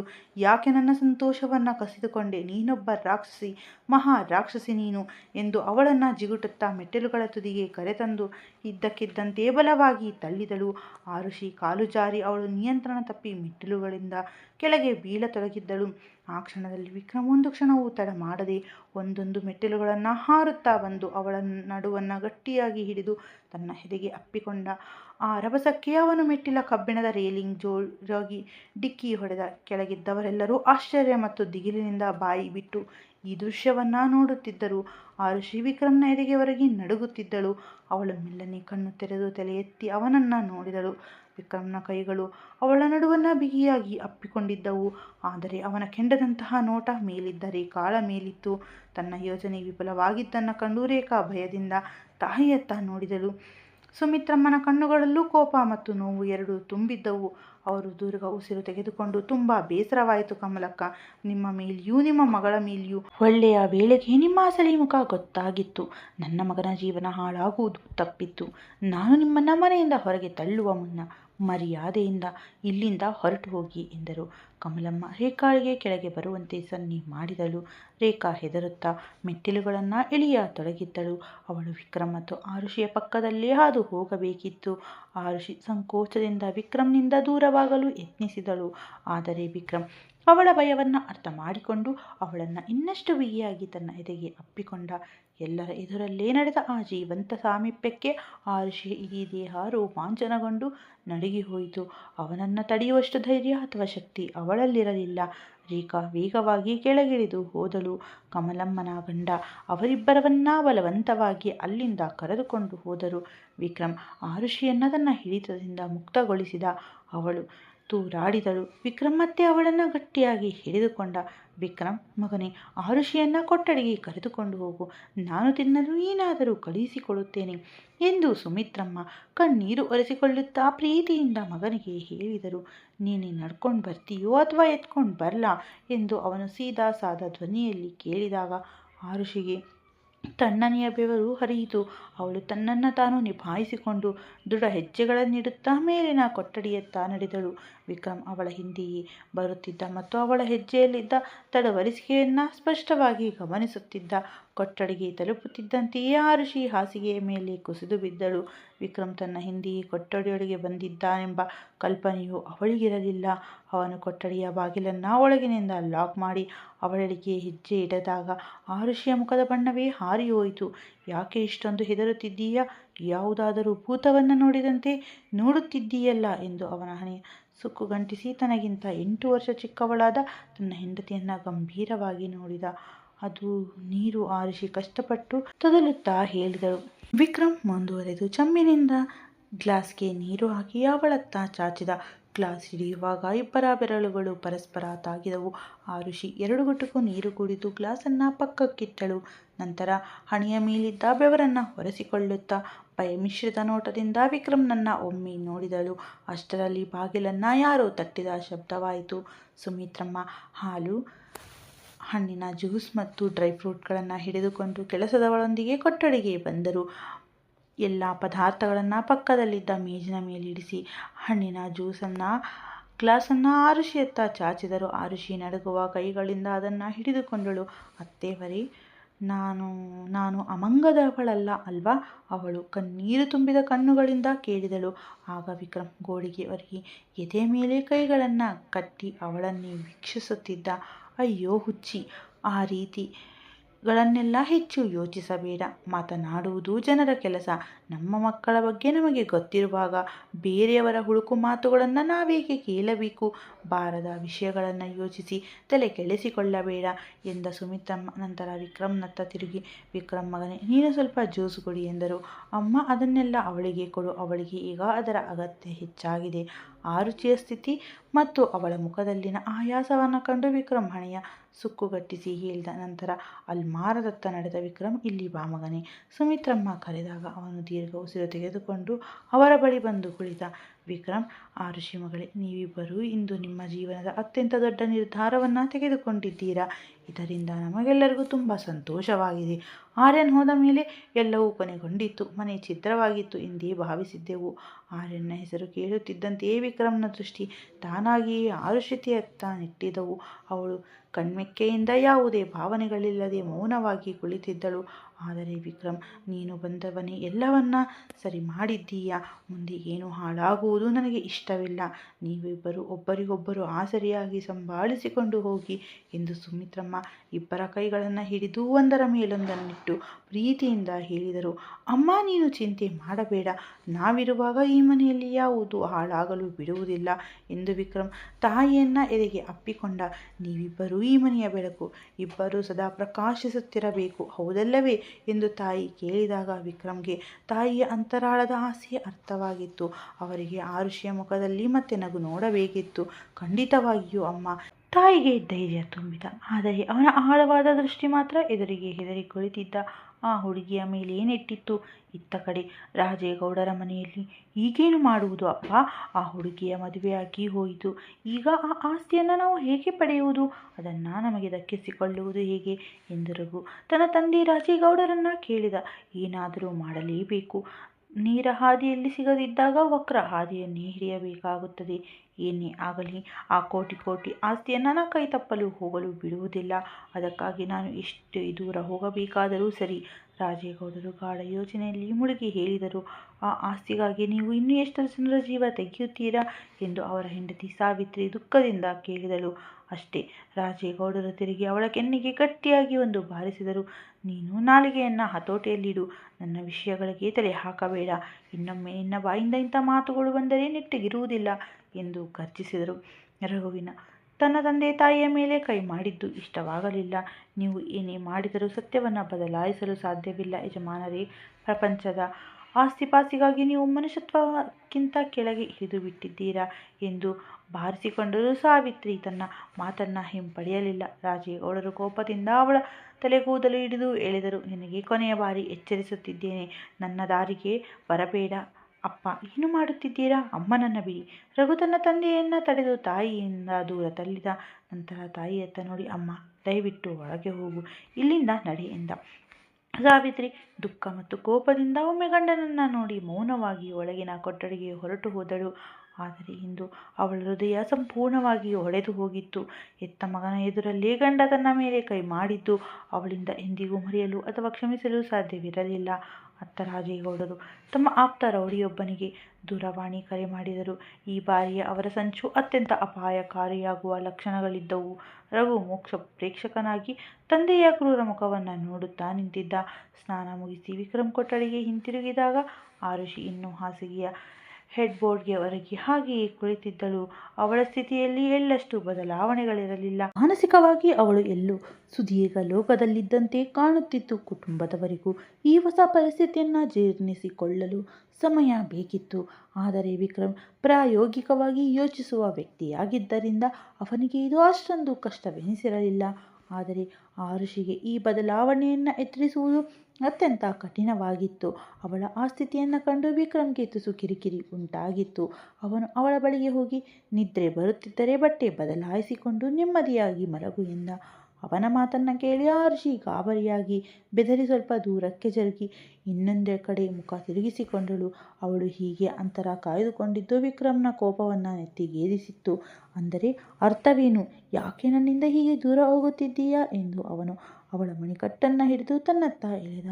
ಆರುಷಿ ಕಲ್ಲಿನಂತಹ ಕಣ್ಣುಗಳಿಂದ ಅವನನ್ನು ನೋಡತೊಡಗಿದ್ದಳು. ಇಬ್ಬರ ಮುಖಗಳ ನಡುವೆ ಕೇವಲ 1 ಇಂಚಿನ ಅಂತರವಿತ್ತು. ಇಬ್ಬರು ಒಬ್ಬರ ಕಣ್ಣಲ್ಲಿ ಒಬ್ಬರು ಕಣ್ಣಿಟ್ಟು ಮೌನವಾಗಿದ್ದರು. ವಿಕ್ರಮ್ನ ಕಾಯ್ದ ಉಸಿರು ತನ್ನ ಮುಖಕ್ಕೆ ತಾಗುತ್ತಿದ್ದಂತೆ ಆರುಷಿಯ ಇಡೀ ದೇಹ ನಡುಗಿ ಹೋಗಿತ್ತು. ನನ್ನನ್ನು ಕಂಡು ನೀನೇಕೆ ಇಷ್ಟೊಂದು ಭಯ? ಮೊದಲ ಬಾರಿಗೆ ಒಬ್ಬ ಗಂಡಸಿನ ಹತ್ತಿರ ಬರುತ್ತಿರುವಂತೆ ವರ್ತಿಸುತ್ತಿದ್ದೀಯಲ್ಲ ಎಂದು ಅವನು ತಗ್ಗುವ ಧ್ವನಿಯಲ್ಲಿ ಕೇಳಿದಾಗ ಅವಳ ನರನರಗಳಲ್ಲೂ ಭಯದ ಅಲೆ ಹರಿತು. ಗೊತ್ತು, ನಾನು ನಿನ್ನ ಯೋಗ್ಯತೆಗೆ ತಕ್ಕವಳಲ್ಲ, ನಾನು ಬಳಸಲ್ಪಟ್ಟವಳು ಎಂದು ಅವಳು ನೋವಿನಿಂದ ಕಣ್ಣೀರು ಸುರಿಸುತ್ತಾ ಕಣ್ಮೆಕ್ಕೆಯಿಂದ ಹೇಳಿದಳು. ಶಟಪ್ ಆರುಷಿ, ವಿಕ್ರಮ್ ಗೌಡನ ಹೆಂಡತಿ ನೀನು. ನೆನಪಿರಲಿ, ಇನ್ಮುಂದೆ ನಿನ್ನ ಬಾಯಿಂದ ಇಂತಹ ಕೆಟ್ಟ ಮಾತುಗಳು ಬಂದರೆ ನನ್ನಷ್ಟು ಕೆಟ್ಟವನು ಇನ್ನೊಬ್ಬನಿರಲ್ಲ ಎಂದು ವಿಕ್ರಮ್ ಕೋಪದಿಂದ ಉರಿದು ಬಿದ್ದ. ಹಾಗಾದರೆ ನನಗೆ ಅವಕಾಶವೇನು ಕೊಡಬೇಡಿ ಎಂದು ಅವಳು ಮತ್ತೆ ಅದೇ ನಿರಾಸಕ್ತಿಯ ಧ್ವನಿಯಲ್ಲಿ ಹೇಳಿದಳು. ಹೋಗಿ ಬಟ್ಟೆ ಬದಲಾಯಿಸಿಕೊಂಡು ಮಲಗಿ. ಇಂದಿನ ಮೊದಲ ರಾತ್ರಿಯ ಶಾಸ್ತ್ರವನ್ನು ಪೂರೈಸಿ. ಗಂಡನನ್ನು ಸಂತುಷ್ಟಿಗೊಳಿಸುವಷ್ಟು ಶಕ್ತಿ ನಿಮಗಿಲ್ಲ ಎಂದು ವಿಕ್ರಮ್ ಅವಳನ್ನು ಅಳುತ್ತಿದ್ದಂತೆಯೇ ಬಿಟ್ಟು ತನ್ನ ಒದ್ದೆಯಾದ ತಲೆಗೂದಲನ್ನು ಸರಿಪಡಿಸಿಕೊಳ್ಳಲು ಕನ್ನಡಿಯ ಮುಂದೆ ನಿಂತ. ಅವನ ಮಾತಿಗೆ ಆರುಷಿ ಕಹಿ ನಗುವಿನೊಂದಿಗೆ ನಕ್ಕು ಎದ್ದು ನಿಂತಳು. ಯಾಕೆ ನಕ್ಕೆ? ವಿಕ್ರಮ್ ತಕ್ಷಣವೇ ಹಿಂತಿರುಗಿದ. ಅವನ ಹೆಜ್ಜೆಗಳು ಅಲ್ಲೇ ಸ್ತಬ್ಧವಾದವು. ಅವನು ಅವಳ ಹತ್ತಿರ ಬಂದು, ಹೇಳು ಅರುಷಿ, ಯಾಕೆ ನಕ್ಕೆ ಎಂದು ಒತ್ತಿ ಕೇಳಿದ. ಸತ್ಯ ಹೇಳಿದರೆ ನಿಮಗೆ ಮತ್ತೆ ಕೋಪ ಬರುತ್ತೆ. ಅವಳು ಉಗುಳು ನುಂಗಿ ಗಂಟಲನ್ನು ಒಣಗಿಸಿಕೊಳ್ಳುತ್ತಾ ಹೇಳಿದಳು. ನಾನು ಕೋಪ ಮಾಡಿಕೊಳ್ಳುವುದಿಲ್ಲ, ಹೇಳು ಎಂದು ಅವನು ಎದೆಯ ಮೇಲೆ ಕೈಗಳನ್ನು ಕಟ್ಟಿ ನಿಂತ. ನೀವು ಇಷ್ಟೆಲ್ಲ ಹೇಳುತ್ತಿರುವುದು ಏಕೆಂದರೆ ನಿಮಗೆ ನನ್ನ ಹತ್ತಿರ ಬರಲು ಇಷ್ಟವಿಲ್ಲ. ನನಗೆ ಗೊತ್ತು, ಪ್ರತಿಯೊಬ್ಬ ಗಂಡಸಿಗೂ ಸಂಪೂರ್ಣವಾದ ಹುಡುಗಿ ಬೇಕು, ಅವಳ ಮನಸ್ಸು ಮತ್ತು ದೇಹ ಎರಡೂ. ಆದರೆ ನನ್ನ ವಿಷಯದಲ್ಲಿ ನಿಮಗೆ 1000 ಅನುಮಾನಗಳಿವೆ. ನನ್ನ ಮನಸ್ಸಿನ ಮೇಲೆಯೂ ನಿಮಗೆ ಭರವಸೆ ಇಲ್ಲ, ನನ್ನ ದೇಹದ ಮೇಲೆಯೂ ಇಲ್ಲ ಎಂದು ಅವಳು ದೀರ್ಘ ಉಸಿರೆಳೆದು ಕಣ್ಣುಗಳನ್ನು ಎತ್ತಿ ನೋಡುತ್ತಾ ಹೇಳಿದಳು. ಅವಳ ಪ್ರತಿಯೊಂದು ಮಾತನ್ನು ಅತ್ಯಂತ ತಾಳ್ಮೆಯಿಂದ ಕೇಳಿದ ವಿಕ್ರಮ್ ಕೆಲವು ಕ್ಷಣಗಳ ಕಾಲ ಅವಳನ್ನೇ ದಿಟ್ಟಿಸಿ ನೋಡಿದ. ಮರುಕ್ಷಣದಲ್ಲಿ ಅವಳನ್ನು ಹಾಸಿಗೆಯ ಮೇಲೆ ಬಲವಾಗಿ ತಳ್ಳಿದ. ಅವಳು ನೇರವಾಗಿ ಹಾಸಿಗೆಯ ಮೇಲೆ ಬಿದ್ದಳು. ವಿಕ್ರಮ್ ತನ್ನ ಶರ್ಟ್ ಬಟನ್ಗಳನ್ನು ಒಂದೊಂದಾಗಿ ಬಿಚ್ಚತೊಡಗಿದ್ದ. ಆ ಋಷಿಯ ಕಣ್ಣುಗಳು ಕಣ್ಮೆಕ್ಕೆಯಿಂದ ಹಾಗೆಯೇ ಇದ್ದವು. ಅವನು ತನ್ನ ಶರ್ಟ್ ತೆಗೆದು ತನ್ನ ಕಟ್ಟುಮಸ್ತಾದ ವಿಶಾಲವಾದ ಎದೆಯನ್ನು ಪ್ರದರ್ಶಿಸಿದಾಗ ಆ ಋಷಿಯ ಕಣ್ಣುಗಳು ಆಶ್ಚರ್ಯದಿಂದ ಅರಳಿದವು. ವಿಕ್ರಮ್ ಹೀಗೆ ಮಾಡುತ್ತಾನೆ ಎಂದು ಅವಳು ಕನಸಿನಲ್ಲಿಯೂ ಯೋಚಿಸಿರಲಿಲ್ಲ. ಅವನು ತನ್ನ ಅಂಗೈಗಳ ಬಲದಿಂದ ಅವಳ ಹತ್ತಿರ ಬರತೊಡಗಿದ್ದ. ಮಂಡಿಯೂರಿ ಅವಳ ತೀರಾ ಸಮೀಪಕ್ಕೆ ಬಂದ. ಆ ಋಷಿ ಭಯದಿಂದ ತಲೆ ತಗ್ಗಿಸಿ ಅರೆಯದೆಯೇ ತನ್ನ 2 ಕೈಗಳನ್ನು ಅವನ ಎದೆಯ ಮೇಲಿಟ್ಟು ಹಿಂದೆ ತಳ್ಳಲು ಯತ್ನಿಸಿದಳು. ಆದರೆ ಅವನು ಜಾಗದಿಂದ ಎಳ್ಳಷ್ಟು ಕದಲಲಿಲ್ಲ. ಅವನ ಗಂಭೀರವಾದ ಶಕ್ತಿಶಾಲಿ ವ್ಯಕ್ತಿತ್ವವನ್ನು ಕಂಡು ಅವಳ ಗಂಟಲಲ್ಲಿ ಮಾತು ಸಿಲುಕಿಕೊಂಡಿತು. ಅವಳು ಭಯದಿಂದ ಅವನ ಹೆಸರು ಕೂಗುತ್ತಾ ಕಂಗಾಲಾದಳು. ಏನಾಯಿತು? ಈಗೇಕೆ ಇಷ್ಟೊಂದು ಭಯ? ನಾನು ನಿನ್ನ ಬಳಿ ಬರಬೇಕು ಎಂದು ತಾನೇ ನೀನು ಬಯಸಿದ್ದು. ನಿನ್ನ ಮಾನಸಿಕ ಸ್ಥಿತಿ ಸರಿ ಹೋಗಲಿ, ಈ ಸಂಬಂಧವನ್ನು ನೀನು ಅರ್ಥ ಮಾಡಿಕೊಳ್ಳಲಿ ಎಂದು ನಾನು ನಿನಗೆ ಸಮಯ ನೀಡುತ್ತಿದ್ದೆ. ಆಮೇಲೆ ನಮ್ಮ ದಾಂಪತ್ಯ ಜೀವನವನ್ನು ಮುಂದುವರೆಸೋಣ ಅಂದುಕೊಂಡಿದ್ದೆ. ಆದರೆ ನಿನಗೆ ಇಷ್ಟೊಂದು ಆತುರವಿದೆ ಎಂದು ನನಗೆ ತಿಳಿದಿರಲಿಲ್ಲ ಎಂದು ಅವನು ತನ್ನ ಬೆರಳುಗಳನ್ನು ಅವಳ ಬೆರಳುಗಳಲ್ಲಿ ಪೋಣಿಸುತ್ತಾ ಅವಳ ಉಸಿರಾಟದ ವೇಗವನ್ನು ಹೆಚ್ಚಿಸಿದ. ಇಲ್ಲ ಇಲ್ಲ, ಹಾಗೇನೂ ಇಲ್ಲ, ದಯವಿಟ್ಟು ದೂರ ಹೋಗಿ, ಅವಳು ಭಯದಿಂದ ಬೇಡಿಕೊಂಡಳು. ಆದರೆ ವಿಕ್ರಮ್ ತಕ್ಷಣವೇ ಅವಳ ಮೃದುವಾದ ಕುತ್ತಿಗೆಯ ಬಳಿ ಬಾಗಿ ಅವಳ ದೇಹದ ಮೃದುವಾದ ಸುವಾಸನೆಯನ್ನು ಆಸ್ವಾದಿಸತೊಡಗಿದ್ದ. ಆ ಋಷಿಯ ವಿಷಯದಲ್ಲಿ ಇಂದು ಅವನು ಅನುಭವಿಸುತ್ತಿದ್ದ ಭಾವನೆ ಹಿಂದೆಂದೂ ಅನುಭವಿಸಿದ್ದಲ್ಲ. ಬಹುಶಃ ಆ ಮದುವೆಯ ಮಂತ್ರಘೋಷಗಳು ಮತ್ತು ತಾಳಿಯ ಮಹಿಮೆಯೋ ಏನೋ. ಆ ಋಷಿಯ ಬಗ್ಗೆ ವಿಕ್ರಮ್ನ ಭಾವನೆಗಳು ಸಂಪೂರ್ಣವಾಗಿ ಬದಲಾಗಿದ್ದವು. ಅವಳ ಕುತ್ತಿಗೆಯ ಬಳಿ ದೀರ್ಘ ಉಸಿರೆಳೆದು ತನ್ನ ಬಿಸಿಯಾದ ತುಟಿಗಳನ್ನಿಟ್ಟ. ಆ ಬಿಸಿಗೆ ಆ ಋಷಿ ಇಡೀ ದೇಹ ಕಂಪಿಸಿ ಹೋಯಿತು. ವಿಕ್ರಮ್ ಪ್ಲೀಸ್. ಅವನ ತಾಪವನ್ನು ಕುತ್ತಿಗೆಯ ಮೇಲೆ ಅನುಭವಿಸುತ್ತಿದ್ದಂತೆ ಅವಳು ಭಯದಿಂದ ಕಣ್ಣು ಮುಚ್ಚಿಕೊಂಡಳು. ಕಣ್ಣು ತೆರೆ ಋಷಿ, ನನ್ನತ್ತ ನೋಡು ಎಂದು ಅವನು ಗಂಭೀರ ಧ್ವನಿಯಲ್ಲಿ ಹೇಳುತ್ತಾ ಅವಳ ಮುಚ್ಚಿದ ಕಣ್ಣುಗಳನ್ನು ಕಂಡು ತುಸು ಕಠೋರನಾದ. ಆ ಋಷಿ ತಕ್ಷಣವೇ ಕಣ್ಣು ತೆರೆದಳು. ಅವನು ಅವಳ ಮೇಲಿದ್ದ ಸೆರಗನ್ನು ತೆಗೆದು ಪಕ್ಕಕ್ಕಿಟ್ಟ. ಅವನ ಅದ್ಭುತವಾದ ಶರೀರ ಮತ್ತು ದೃಢ ವ್ಯಕ್ತಿತ್ವವನ್ನು ನೋಡಿ ಅವಳ ಉಸಿರೇ ನಿಂತಂತಾಗಿತ್ತು. ಮುಟ್ಟಿ ನೋಡು ಎಂದು ಅವನು ಮಾದಕವಾದ ಧ್ವನಿಯಲ್ಲಿ ಹೇಳುತ್ತಾ ತನ್ನ ದೇಹದತ್ತ ಅವಳ ದೃಷ್ಟಿ ಇರುವುದನ್ನು ಕಂಡು ಮೆಲ್ಲನೆ ನುಡಿದ. ಆ ಋಷಿ ಬೇಡವೆಂದು ತಲೆ ಆಡಿಸುತ್ತಾ ರೋಮಾಂಚನಗೊಂಡಳು. ತಕ್ಷಣವೇ ವಿಕ್ರಮ್ ಬಲವಂತವಾಗಿ ಅವಳ ಕೈಯನ್ನು ಹಿಡಿದು ತನ್ನ ಎದೆಯ ಮೇಲಿಟ್ಟುಕೊಂಡ. ಅವಳ ಮೆತ್ತನೆಯ ನಾಜೂಕಾದ ಕೈಗಳ ಸ್ಪರ್ಶವಾಗುತ್ತಿದ್ದಂತೆಯೇ ವಿಕ್ರಮ್ನ ಎದೆ ಬಡಿತ ತೀವ್ರಗೊಂಡಿತ್ತು. ಅವನೊಳಗಿದ್ದ ಆಸೆಗಳು ಜಾಗೃತಗೊಂಡವು. ವಿಕ್ರಮ್ ಪ್ಲೀಸ್, ನನಗೇನು ಭಯವಾಗುತ್ತಿದೆ ಎಂದು ಅವಳು ಅಳುವ ಧ್ವನಿಯಲ್ಲಿ ಹೇಳಿದಳು. ಒಂದು ಕಾಲವಿತ್ತು, ಆರ್ಯನ್ ತನ್ನ ಮೊದಲ ರಾತ್ರಿಯೆಂದು ನಿನಗೆ ಭಯವಾಗುತ್ತಿದೆಯಾ ಎಂದು ಪ್ರೀತಿಯಿಂದ ಕೇಳಿದ್ದ. ಆದರೆ ಇಂದು ವಿಕ್ರಮ್ ಈ ಕಠಿಣ ಮಾದಕ ಶೈಲಿಯನ್ನು ಕಂಡು ಅವಳು ತಾನಾಗಿಯೇ ಅತ್ತುಬಿಟ್ಟಳು. ಭಯವಾಗಲೇಬೇಕು ಎಂದು ಅವನು ಕಿರುನಗೆ ಬೀರುತ್ತಾ ಅವಳ ಕೆನ್ನೆಯ ಮೇಲೆ ತನ್ನ ತುಟಿಗಳನ್ನಿಟ್ಟ. ಆ ಸ್ಪರ್ಶಕ್ಕೆ ಆರುಷಿ ಒಮ್ಮೆ ನಡುಗಿ ಹೋದಳು. ಅವನು ಅಷ್ಟಕ್ಕೆ ನಿಲ್ಲಲಿಲ್ಲ. ಅವನು ತನ್ನ ಬಲಿಷ್ಠ ಕೈಗಳಿಂದ ಆರುಷಿಯ ನಡುವನ್ನು ಬಳಸಿ ಅವಳನ್ನು ತಡೆದು ನಿಲ್ಲಿಸಿ ಹಾಸಿಗೆಯ ಮೇಲೆ ಸರಿಸುತ್ತಾ ತನ್ನತ್ತ ಎಳೆದುಕೊಂಡ. ಅವಳ ಬಿಸಿಯಾದ ಹೃದಯ ಬಡಿತಗಳು ತನ್ನ ದೃಢವಾದ ಎದೆಗೆ ತಾಗುತ್ತಿರುವುದನ್ನು ಅನುಭವಿಸುತ್ತಾ ಅವಳ ರೇಷ್ಮೆಯ ಉಡುಪಿನ ಜಿಪ್ಪನ್ನು ಮೆಲ್ಲಗೆ ಕೆಳಗೆ ಸರಿಸಿದ. ಆರುಷಿ ನೀರು ತುಂಬಿದ ಕಣ್ಣುಗಳಿಂದ ಅಸಹಾಯಕತೆಯಿಂದ ಅವನನ್ನೇ ನೋಡುತ್ತಿದ್ದಳು. ವಿಕ್ರಮ್ ಕೊಠಡಿಯ ಬೆಳಕಿನಲ್ಲಿಯೇ ಅವಳ ಕತ್ತಿನ ಮತ್ತು ಹೆಗಲ ಮೃದುವಾದ ಭಾಗದ ಮೇಲೆ ತನ್ನ ತುಟಿಗಳ ಬೆಚ್ಚಗಿನ ಮುದ್ರೆಯನ್ನಿಟ್ಟ. ಆ ಸ್ಪರ್ಶ ತಾಗುತ್ತಿದ್ದಂತೆಯೇ ಆರುಷಿಯ ಕಣ್ಣುಗಳು ತಾನಾಗಿಯೇ ಮುಚ್ಚಿಕೊಳ್ಳತೊಡಗಿದ್ದವು. ಆರುಷಿ, ಕಣ್ಣುಗಳನ್ನು ಮುಚ್ಚಬೇಡ. ನೀನು ಒಂದೇ ಒಂದು ಕ್ಷಣವೂ ಕಣ್ಣು ಮುಚ್ಚುವುದು ನನಗೆ ಇಷ್ಟವಿಲ್ಲ. ಪ್ರತಿಯೊಂದು ಕ್ಷಣವನ್ನು ನೀನು ನನ್ನ ಜೊತೆಯಲ್ಲೇ ಅನುಭವಿಸಬೇಕು. ನನ್ನ ಮುಖವನ್ನು ನೋಡುತ್ತಾ ನನ್ನ ಈ ಸಾಮೀಪ್ಯವನ್ನು ನಿನ್ನ ಅಂತರಾಳದಿಂದ ಅನುಭವಿಸು. ನಿನ್ನ ಮನಸ್ಸಿನಲ್ಲಿ, ನಿನ್ನ ಮಿದುಳಿನಲ್ಲಿ ಮತ್ತು ನಿನ್ನ ದೃಷ್ಟಿಯಲ್ಲಿ ಈಗ ಕೇವಲ ವಿಕ್ರಮ್ ಗೌಡ ಮಾತ್ರವೇ ಇರಬೇಕು. ಅವನು ತೀವ್ರ ಆವೇಶ ಹಾಗೂ ಭಾವನೆಯಿಂದ ನುಡಿಯುತ್ತಾ ತನ್ನ ಸಾಮೀಪ್ಯದಿಂದ ಅವಳಲ್ಲಿದ್ದ ಚೇತನವನ್ನು ಜಾಗೃತಗೊಳಿಸತೊಡಗಿದ್ದ. ಅವನ ಆಕ್ರಮಣಕಾರಿ ಭಾವನೆಗಳಿಗೆ ಅವಳ ಬಾಯಿಂದ ಸಣ್ಣ ನಿಟ್ಟುಸಿರು ಹೊರಬಿದ್ದಿತ್ತು. ಅವನ ಪ್ರತಿಯೊಂದು ಭಾವನೆ, ಅವನ ಪ್ರತಿಯೊಂದು ಸ್ಪರ್ಶವೂ ತೀವ್ರವಾಗಿತ್ತು. Please please Vikram. ಅವನು ಯಾವುದೇ ಮುಚ್ಚುಮರೆಯಿಲ್ಲದೆ ತೀರಾ ಹತ್ತಿರವಾಗುತ್ತಿರುವುದನ್ನು ಕಂಡು ಅವಳು ಅಳುತ್ತಾ ಕೈ ಮುಗಿದು ಬೇಡಿಕೊಳ್ಳತೊಡಗಿದ್ದಳು. ನೋ ಬೇಬಿ, ನಿನಗೆ ನನ್ನಿಂದ ಯಾವುದೇ ಮುಸುಕು ಇರಬಾರದು ಎಂದು ಅವನು ಅವಳಲ್ಲಿದ್ದ ಮುಖದ ಮರೆಯನ್ನು ಸರಿಸಿ ಅವಳನ್ನು ತನ್ನ ತೀವ್ರ ದೃಷ್ಟಿಯಿಂದ ನೋಡುತ್ತಾ ಮಗ್ನನಾದ. ಆರುಷಿ ತಕ್ಷಣವೇ ತನ್ನ 2 ಅಂಗೈಗಳಿಂದ ಕಣ್ಣುಗಳನ್ನು ಮುಚ್ಚಿಕೊಂಡು ಮುಖ ಮರೆಮಾಚಲು ಯತ್ನಿಸಿದಳು. ಆದರೆ ವಿಕ್ರಮ್ ಅವಳ ಕೈಗಳ ಹಿಂಭಾಗಕ್ಕೆ ಸ್ಪರ್ಶ ನೀಡಿದಾಗ ಅವಳು ನಡುಗಿ ಹೋದಳು. ಮೆಲ್ಲನೆ ಮುಂದುವರೆದು ವಿಕ್ರಮ್ ಕೊಠಡಿಯ ದೊಡ್ಡ ದೀಪವನ್ನು ಆರಿಸಿ ಪಕ್ಕದಲ್ಲಿದ್ದ ನೈಟ್ ಲ್ಯಾಂಪನ್ನು ಮಾತ್ರ ಉರಿಸಿದ. ಆರುಷಿ, ನೀನೇನಾದರೂ ಮತ್ತೆ ಕಣ್ಣು ಮುಚ್ಚಿದರೆ ನಾನು ಮತ್ತೆ ಆ ದೊಡ್ಡ ದೀಪಗಳನ್ನು ಆನ್ ಮಾಡುತ್ತೇನೆ ಎಂದು ಅವಳ ಕಿವಿಯ ಬಳಿ ಮೆಲ್ಲನೆ ಪಿಸುಗುಟ್ಟಿದ. ಆರುಷಿ ತಕ್ಷಣವೇ ತನ್ನ ಕಣ್ಣುಗಳನ್ನು ಅರಳಿಸಿದಳು. ಅವನು ಅವಳ ಕಣ್ಣುಗಳಲ್ಲಿ ಕಣ್ಣಿಟ್ಟು ನೋಡುತ್ತಿದ್ದ. ಆರುಷಿಯ ಕಣ್ಣುಗಳಲ್ಲಿದ್ದ ಬಿಸಿ ಕಣ್ಣೀರು ಕೆನ್ನೆಗಳ ಮೇಲೆ ಜಾರತೊಡಗಿತ್ತು. ಅವಳ ಕಣ್ಣೀರ ಹನಿಗಳನ್ನು ಒರೆಸುತ್ತಾ ಅವಳ ಕೆನ್ನೆಗಳ ಮೇಲೆ ತನ್ನ ಸ್ಪರ್ಶವನ್ನು ಹರಡುತ್ತಾ ಮುಂದುವರೆದಾಗ ಆರುಷಿ ತಡೆಯಲಾರದೆ ತತ್ತರಿಸಿ ಹೋದಳು. ಹೆದರಬೇಡ, ಶಾಂತಳಾಗು. ಅವಳು ಅಳುತ್ತಿರುವುದನ್ನು ಕಂಡು ಅವನು ಬೇರಿಸಿ ಹೇಳಿದ. ಆಗ ಆರುಷಿ ತನ್ನ ಚೂಪಾದ ಉಗುರುಗಳನ್ನು ಅವನ ದೃಢವಾದ ಹೆಗಲುಗಳ ಮೇಲೆ ಒತ್ತಿದಳು.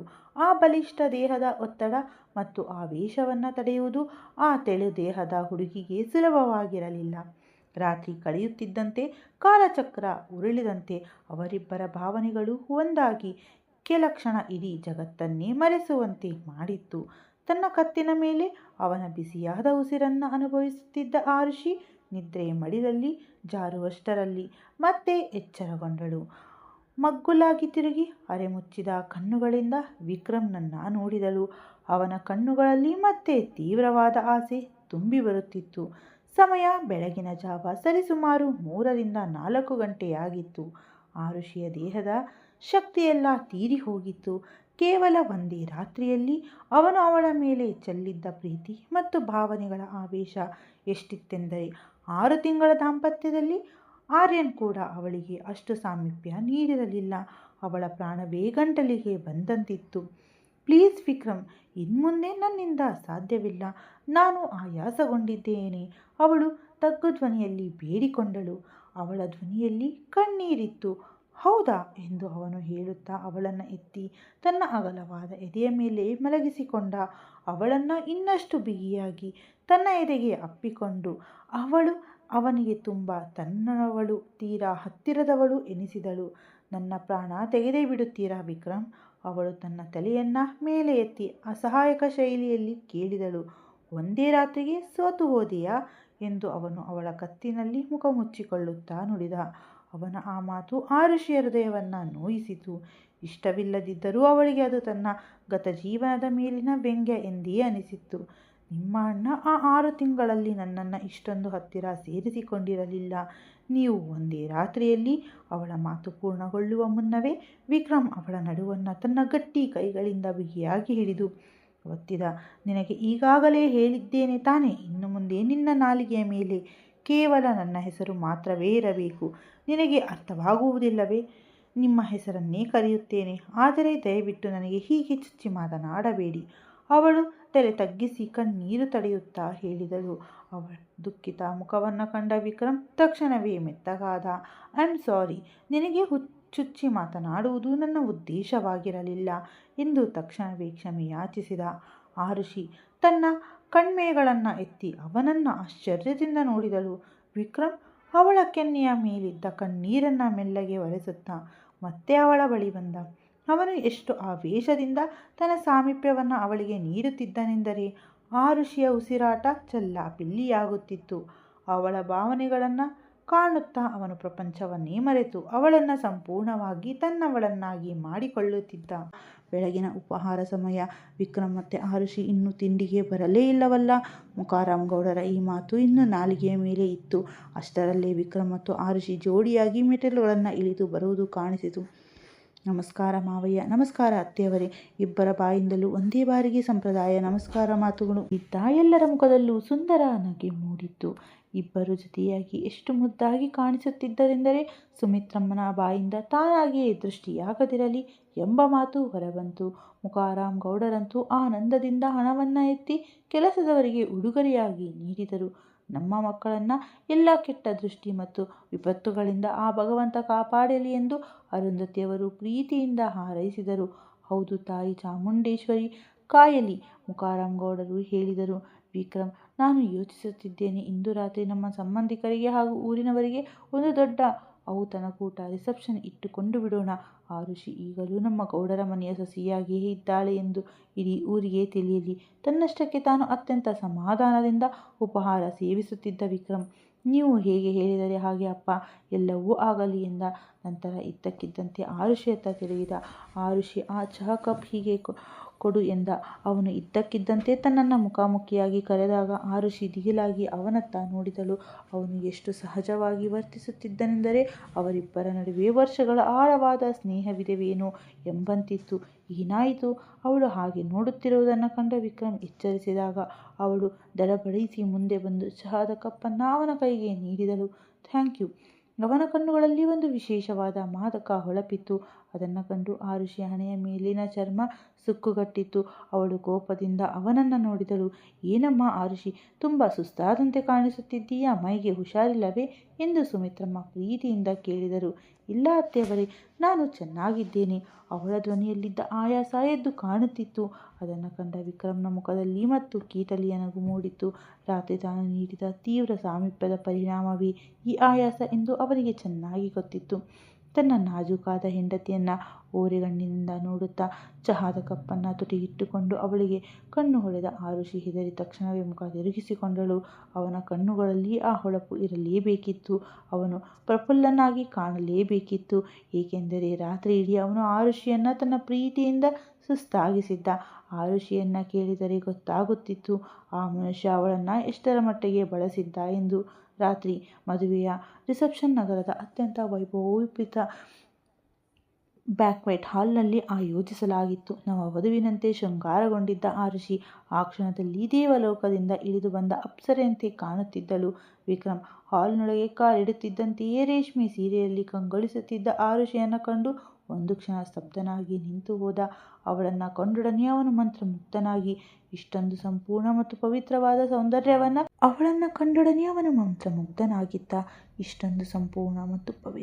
ಸೌಂದರ್ಯವನ್ನು ಅವನು ಹಿಂದೆಂದೂ ನೋಡಿರಲಿಲ್ಲ.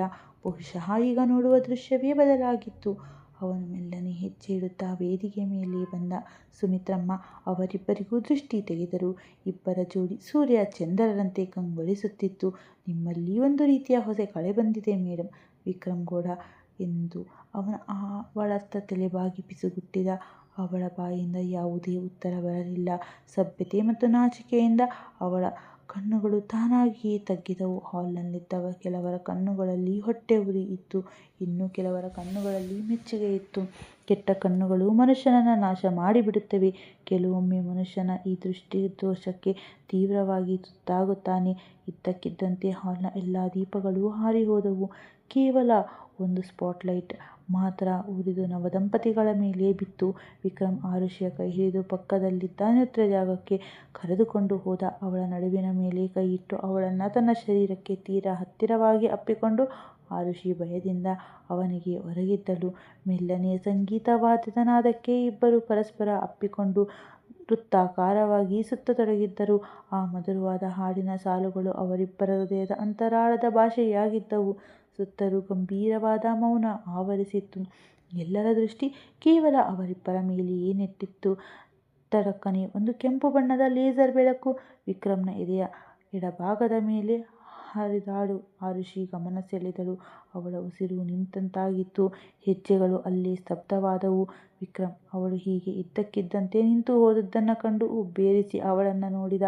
ಆದರೆ ಮರುಕ್ಷಣದಲ್ಲಿ ಆರುಷಿ ತನ್ನೆಲ್ಲ ಶಕ್ತಿಯನ್ನು ಒಟ್ಟುಗೂಡಿಸಿ ವಿಕ್ರಮ್ನನ್ನು ಗಟ್ಟಿಯಾಗಿ ಹಿಂದಕ್ಕೆ ತಳ್ಳಿದಳು. ಅವಳು ತಳ್ಳಿದ ರಭಸಕ್ಕೆ ವಿಕ್ರಮ್ ತುಸು ತೂರಾಡಿ ಹಿಂದೆ ಸರಿದ. ಅದೇ ಮೈಕ್ರೋ ಸೆಕೆಂಡ್ನಲ್ಲಿ ತೀಕ್ಷ್ಣವಾದ ಗುಂಡು ಹಾರಿ ಬಂದು ಶಬ್ದ ಮಾಡಿ ಇಡೀ ಹಾಲ್ನಲ್ಲಿ ಅನುರಣಿಸಿತು. ಎಲ್ಲರೂ ದಿಗ್ಭ್ರಾಂತರಾದರು. ಆ ಬಂದೂಕಿನ ಗುಂಡು ವಿಕ್ರಮ್ನ ಎದೆಗೆ ತಗುಲುವ ಬದಲು ಅವನನ್ನು ತಳ್ಳಿದ ಆರುಷಿಯ ತೋಳುಗಳನ್ನು ಸೀಳಿಕೊಂಡು ಹಾದು ಹೋಗಿತ್ತು. ರಕ್ತದ ಹನಿಗಳು ಚಿಮ್ಮಿ ವಿಕ್ರಮ್ನ ಮುಖ ಮತ್ತು ಶರ್ಟ್ ಮೇಲೆ ಬಿದ್ದವು. ವಿಕ್ರಮ್ನ ಹೃದಯ ಒಂದು ಕ್ಷಣ ನಿಂತಂತಾಗಿತ್ತು. ಆರುಷಿ ತೀವ್ರವಾದ ನೋವಿನಿಂದ ಚೀರಿದಳು. ಉಸಿರೆಳೆದುಕೊಂಡು ತೂರಾಡಿದಳು. ಆರುಷಿ! ವಿಕ್ರಮ್ ತನ್ನಿಡೀ ಶಕ್ತಿಯಿಂದ ಚೀರಿದ. ಅವಳು ಅವನನ್ನು ನೋಡುತ್ತಲೇ ಕಣ್ಣುಗಳನ್ನು ಮುಚ್ಚಿ ತೂರಾಡಿ ಕೆಳಗೆ ಬೀಳತೊಡಗಿದ್ದಳು. ಆದರೆ ವಿಕ್ರಮ್ ಕ್ಷಣ ಮಾತ್ರದಲ್ಲಿ ಮುನ್ನುಗ್ಗಿ ಅವಳನ್ನು ತನ್ನ ಬಾಹುಗಳಲ್ಲಿ ಹಿಡಿದುಕೊಂಡ. ಅವನ ಮುಖದ ಬಣ್ಣವೇ ಹಾರಿ ಹೋಗಿತ್ತು. ಅವನು ಆರುಷಿಯ ಕೆನ್ನೆಗಳನ್ನು ತಟ್ಟಿ ಅವಳನ್ನು ಎಚ್ಚರಗೊಳಿಸಲು ಯತ್ನಿಸಿದ. ಆದರೆ ಅವಳ ಕಣ್ಣುಗಳು ಮುಚ್ಚಿಕೊಳ್ಳುತ್ತಿದ್ದವು. ಅಯ್ಯೋ ನನ್ನ ಮಗಳೇ! ಇಡೀ ಹಾಲ್ನ ದೀಪಗಳು ತಕ್ಷಣವೇ ಆನ್ ಆದವು. ಮುಖಾರಾಮ್ ಗೌಡರು, ಸುಮಿತ್ರಮ್ಮ, ಅರುಂಧತಿಯವರು ಎಲ್ಲರೂ ಓಡೋಡಿ ಬಂದರು. ಆದರೆ ಆರುಷಿ ಆಗಲೇ ಪ್ರಜ್ಞೆ ತಪ್ಪಿದ್ದಳು. ವಿಕ್ರಮ್ ಒಂದು ಕ್ಷಣವೂ ತಡ ಮಾಡದೆ ಅವಳನ್ನು ತನ್ನ ತೋಳುಗಳಲ್ಲಿ ಎತ್ತಿಕೊಂಡು ಹಾಲ್ನಿಂದ ಹೊರಗೆ ಓಡಿದ. ಕೆಲವೇ ನಿಮಿಷಗಳಲ್ಲಿ ಅವರೆಲ್ಲರೂ ಆಸ್ಪತ್ರೆ ತಲುಪಿದರು. ಆರುಷಿಯನ್ನು ತಕ್ಷಣವೇ ತೀವ್ರ ನಿಗಾ ಘಟಕ ಅಂದರೆ ಐಸಿಯುಗೆ ಕರೆದೊಯ್ಯಲಾಗಿತ್ತು. ಉಳಿದವರೆಲ್ಲರೂ ಹೊರಗಡೆ ಆತಂಕದಿಂದ ಕಾಯತೊಡಗಿದ್ದರು. ವಿಕ್ರಮ್ಗೆ ತನ್ನ ಕೈಯಿಂದ ಸಮಯ ಜಾರಿ ಹೋಗುತ್ತಿರುವಂತೆ ಭಾಸವಾಗುತ್ತಿತ್ತು. ಮೊದಲು ಅಣ್ಣ ಆರ್ಯನ್ ತನ್ನ ಕೈ ಬಿಟ್ಟು ಹೋದ. ಈಗ ಆರುಷಿ. ಅವನು ತನ್ನ ಕಣ್ಣುಗಳನ್ನು ಬಿಗಿಯಾಗಿ ಮುಚ್ಚಿಕೊಂಡ. ವೈದ್ಯರು ಬಂದು ಆರುಷಿ ಅಪಾಯದಿಂದ ಪಾರಾಗಿದ್ದಾಳೆ ಎಂಬ ಸುದ್ದಿ ನೀಡುವವರೆಗೂ ಅವನು ಅಲ್ಲೇ ಕುಳಿತು ದೇವರಿಗೆ ಪ್ರಾರ್ಥಿಸುತ್ತಿದ್ದ. ಡಾಕ್ಟರ್, ನಾವು ಆರುಷಿಯನ್ನು ನೋಡಬಹುದೇ? ಅರುಂಧತಿಯವರು ಅಳುತ್ತಾ ವೈದ್ಯರನ್ನು ಕೇಳಿದರು. ನಾವು ಅವಳನ್ನು ಸಾಮಾನ್ಯ ವಾರ್ಡಿಗೆ ಸ್ಥಳಾಂತರಿಸುತ್ತಿದ್ದೇವೆ. ತದನಂತರ ನೀವು ಅವಳನ್ನು ಭೇಟಿಯಾಗಬಹುದು ಎಂದು ವೈದ್ಯರು ಸೂಚನೆ ನೀಡಿ ಹೊರಟು ಹೋದರು. ಅಷ್ಟೊಂದು ಬಿಗಿ ಭದ್ರತೆ ಇರುವ ಜಾಗದಲ್ಲೂ ಆ ಗುಂಡಾಗಳು ಗುಂಡು ಹಾರಿಸಿದ್ದು ಹೇಗೆ ಎಂಬ ಯೋಚನೆಯಲ್ಲಿ ವಿಕ್ರಮ್ ಕೋಪ ಮತ್ತು ಆಕ್ರೋಶ ಗಡಿ ದಾಟುತ್ತಿತ್ತು. ಆ ಚಾನಲ್ನ ಕಥೆಗಳು ನಿಮ್ಮ ಮನಸ್ಸಿಗೆ ಹತ್ತಿರವೆನಿಸಿದ್ದರೆ ದಯವಿಟ್ಟು ಚಾನಲನ್ನು ಸಬ್ಸ್ಕ್ರೈಬ್ ಮಾಡಿಕೊಂಡು ನಮಗೆ ಸಪೋರ್ಟ್ ಮಾಡಿ. ಅಷ್ಟೊಂದು ಬಿಗಿ ಭದ್ರತೆ ಇದ್ದರೂ ಇದು ಹೇಗೆ ಸಾಧ್ಯ? ಗುಂಡು ಹಾರಿಸಿದವನು ಯಾರು ಇರಬಹುದು ಎಂದು ಮುಖಾರಾಮ್ ಗೌಡರು ಆಸ್ಪತ್ರೆಯ ಕಾರಿಡಾರ್ನಲ್ಲಿ ವಿಕ್ರಮ್ನ ಪಕ್ಕದಲ್ಲಿ ಬಂದು ಕುಳಿತು ಆತಂಕದಿಂದ ಕೇಳಿದರು. ನಾನು ಅದರ ಬಗ್ಗೆ ಸಂಪೂರ್ಣ ಮಾಹಿತಿ ತಿಳಿಯುತ್ತೇನೆ ಅಪ್ಪ. ಆದರೆ ನನಗೇಕೋ ಈಗ ಇನ್ನೊಂದು ಅನುಮಾನವು ತೀವ್ರವಾಗಿ ಕಾಡುತ್ತಿದೆ. ಅಣ್ಣ ಆರ್ಯನ್ನ ಸಾವು ಸರಳವಾದ ಆಘಾತವಾಗಿರಲಿಲ್ಲವೇನೋ ಎನಿಸುತ್ತಿದೆ. ವಿಕ್ರಮ್ ಅತ್ಯಂತ ಗಾಢವಾದ ಯೋಚನೆಯಲ್ಲಿ ಮುಳುಗಿ ಹೇಳಿದ. ಏನು ಏನು ಹೇಳುತ್ತಿದ್ದೀಯ ನೀನು ವಿಕ್ರಮ್? ಮುಖಾರಾಮ್ ಗೌಡರು ಆಘಾತದಿಂದ ಕೇಳಿದರು. ಗೊತ್ತಿಲ್ಲ ಅಪ್ಪ. ಆದರೆ ನನಗೆ ಕಾಣಿಸದಿರುವ, ನಮಗೆ ಅರಿವಿಲ್ಲದ ಯಾವುದೋ ಒಂದು ದೊಡ್ಡ ಚಕ್ರವ್ಯೂಹ ನಮ್ಮ ಸುತ್ತಲೂ ಹೆಣೆಯಲ್ಪಟ್ಟಿದೆ. ಅದು ನಮ್ಮ ಕುಟುಂಬಕ್ಕೆ ಖಂಡಿತ ಒಳ್ಳೆಯದಲ್ಲ. ಅಷ್ಟೊಂದು ಬಿಗಿ ಭದ್ರತೆಯ ನಡುವೆಯಲ್ಲೂ ಅಲ್ಲಿ ಗುಂಡು ಹಾರಿದೆ ಎಂದರೆ ಅದರರ್ಥ ನಮ್ಮಲ್ಲಿ ಯಾರೋ ಒಬ್ಬರಿಗೆ ಸುರಕ್ಷಿತವಾಗಿರಲಿಕ್ಕಿಲ್ಲ. ಬಹುಶಃ ನೀನು ಹೇಳುತ್ತಿರುವುದು ನಿಜವಿರಬಹುದು ಮಗನೇ. ಯಾರೋ ನಮಗೆ ಅರಿಯದಂತೆ ನನ್ನ ಮಕ್ಕಳ ಪ್ರಾಣಕ್ಕೆ ಶತ್ರುಗಳಾಗಿದ್ದಾರೆ. ಆದರೆ ಆ ಆರುಷಿಗೆ ಯಾರ ಜೊತೆ ತಾನೇ ಶತ್ರುತ್ವವಿರಲು ಸಾಧ್ಯ? ಶತ್ರುತ್ವ ಆರುಷಿಯ ಮೇಲಲ್ಲ. ವಿಕ್ರಮ್ನ ಮಿದುಳಿನಲ್ಲಿ ಇದ್ದಕ್ಕಿದ್ದಂತೆ ಕಿಡಿ ಹೊತ್ತಿಕೊಂಡಿತ್ತು. ಮರುಕ್ಷಣವೇ ಮುಖಾರಾಮ್ ಗೌಡರ ಮಿದುಳಿನಲ್ಲಿಯೂ ಅದೇ ಯೋಚನೆ ಮಿಂಚಿತ್ತು. ಅಪ್ಪ, ನೀವು ಚಿಂತೆ ಮಾಡಬೇಡಿ. ನಾನು ಎಲ್ಲವನ್ನ ನಿಭಾಯಿಸುತ್ತೇನೆ. ಎಲ್ಲವೂ ಸರಿಯಾಗುತ್ತದೆ ಎಂದು ವಿಕ್ರಮ್ ತಂದೆಗೆ ಧೈರ್ಯ ತುಂಬಿ ಆರುಷಿಯನ್ನು ಸ್ಥಳಾಂತರಿಸಲಾಗಿದ್ದ ಸಾಮಾನ್ಯ ವಾರ್ಡ್ನತ್ತ ಹೆಜ್ಜೆ ಹಾಕಿದ.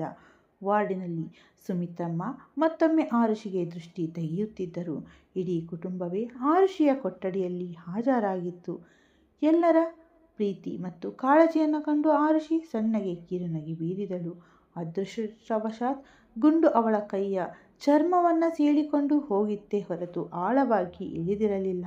ದೊಡ್ಡ ಅಪಾಯವೇ ತಪ್ಪಿತ್ತು. ವಿಕ್ರಮ್ ಕೊಠಡಿಯೊಳಗೆ ಬಂದಾಗ ಇಬ್ಬರ ಕಣ್ಣುಗಳು ಪರಸ್ಪರ ಸಂಧಿಸಿದವು. ಅವನು ಅವಳ ಬಳಿ ಬಂದು ಕುರ್ಚಿಯ ಮೇಲೆ ಕುಳಿತು ಅವಳ ಮೃದುವಾದ ಕೈಯನ್ನು ತನ್ನ ಗಟ್ಟಿ ಕೈಯಲ್ಲಿ ಹಿಡಿದುಕೊಂಡ. ನೀವಿಬ್ಬರು ಮಾತನಾಡಿ, ನಾವು ಹೊರಗಿದ್ದು ಬರುತ್ತೇವೆ ಎಂದು ಸುಮಿತ್ರಮ್ಮ ಅರುಂಧತಿಯನ್ನು ಕರೆದುಕೊಂಡು ಕೊಠಡಿಯಿಂದ ಹೊರ ನಡೆದರು. ಆರುಷಿ, ಯಾಕೆ ಹೀಗೆ ಮಾಡಿದೆ?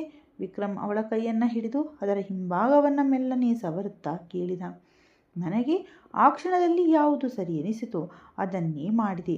ನಾನು ನಿಮ್ಮನ್ನು ಪಕ್ಕಕ್ಕೆ ತಳ್ಳದಿದ್ದರೆ ಆ ಗುಂಡು ನೇರವಾಗಿ ನಿಮಗೆ ತಗುಲುತ್ತಿತ್ತು ಎಂದು ಆರುಷಿ ತನ್ನ ಕೈಯನ್ನು ವಿಕ್ರಮ್ನ ಎದೆಯ ಎಡಭಾಗದಲ್ಲಿ ಹೃದಯವಿರುವ ಜಾಗದಲ್ಲಿ ಇಟ್ಟು ಹೇಳಿದಳು. ವಿಕ್ರಮ್ ಆಶ್ಚರ್ಯದಿಂದ ತನ್ನ ಕಣ್ಣುಗಳನ್ನು ಎತ್ತಿ ಅವಳನ್ನು ನೋಡಿದ. ಅಂದರೆ ನಿನ್ನ ಮಾತಿನ ಅರ್ಥ ಆ ಗುಂಡು ನನಗಾಗಿ ಬಂದಿದ್ದೇ ಹೊರತು ನಿನಗಾಗಿ ಅಲ್ಲವೇ? ಆರುಷಿ ತನ್ನ ತಲೆಯನ್ನಾಡಿಸಿ ಹೌದೆಂದು ದೃಢಪಡಿಸಿದಳು.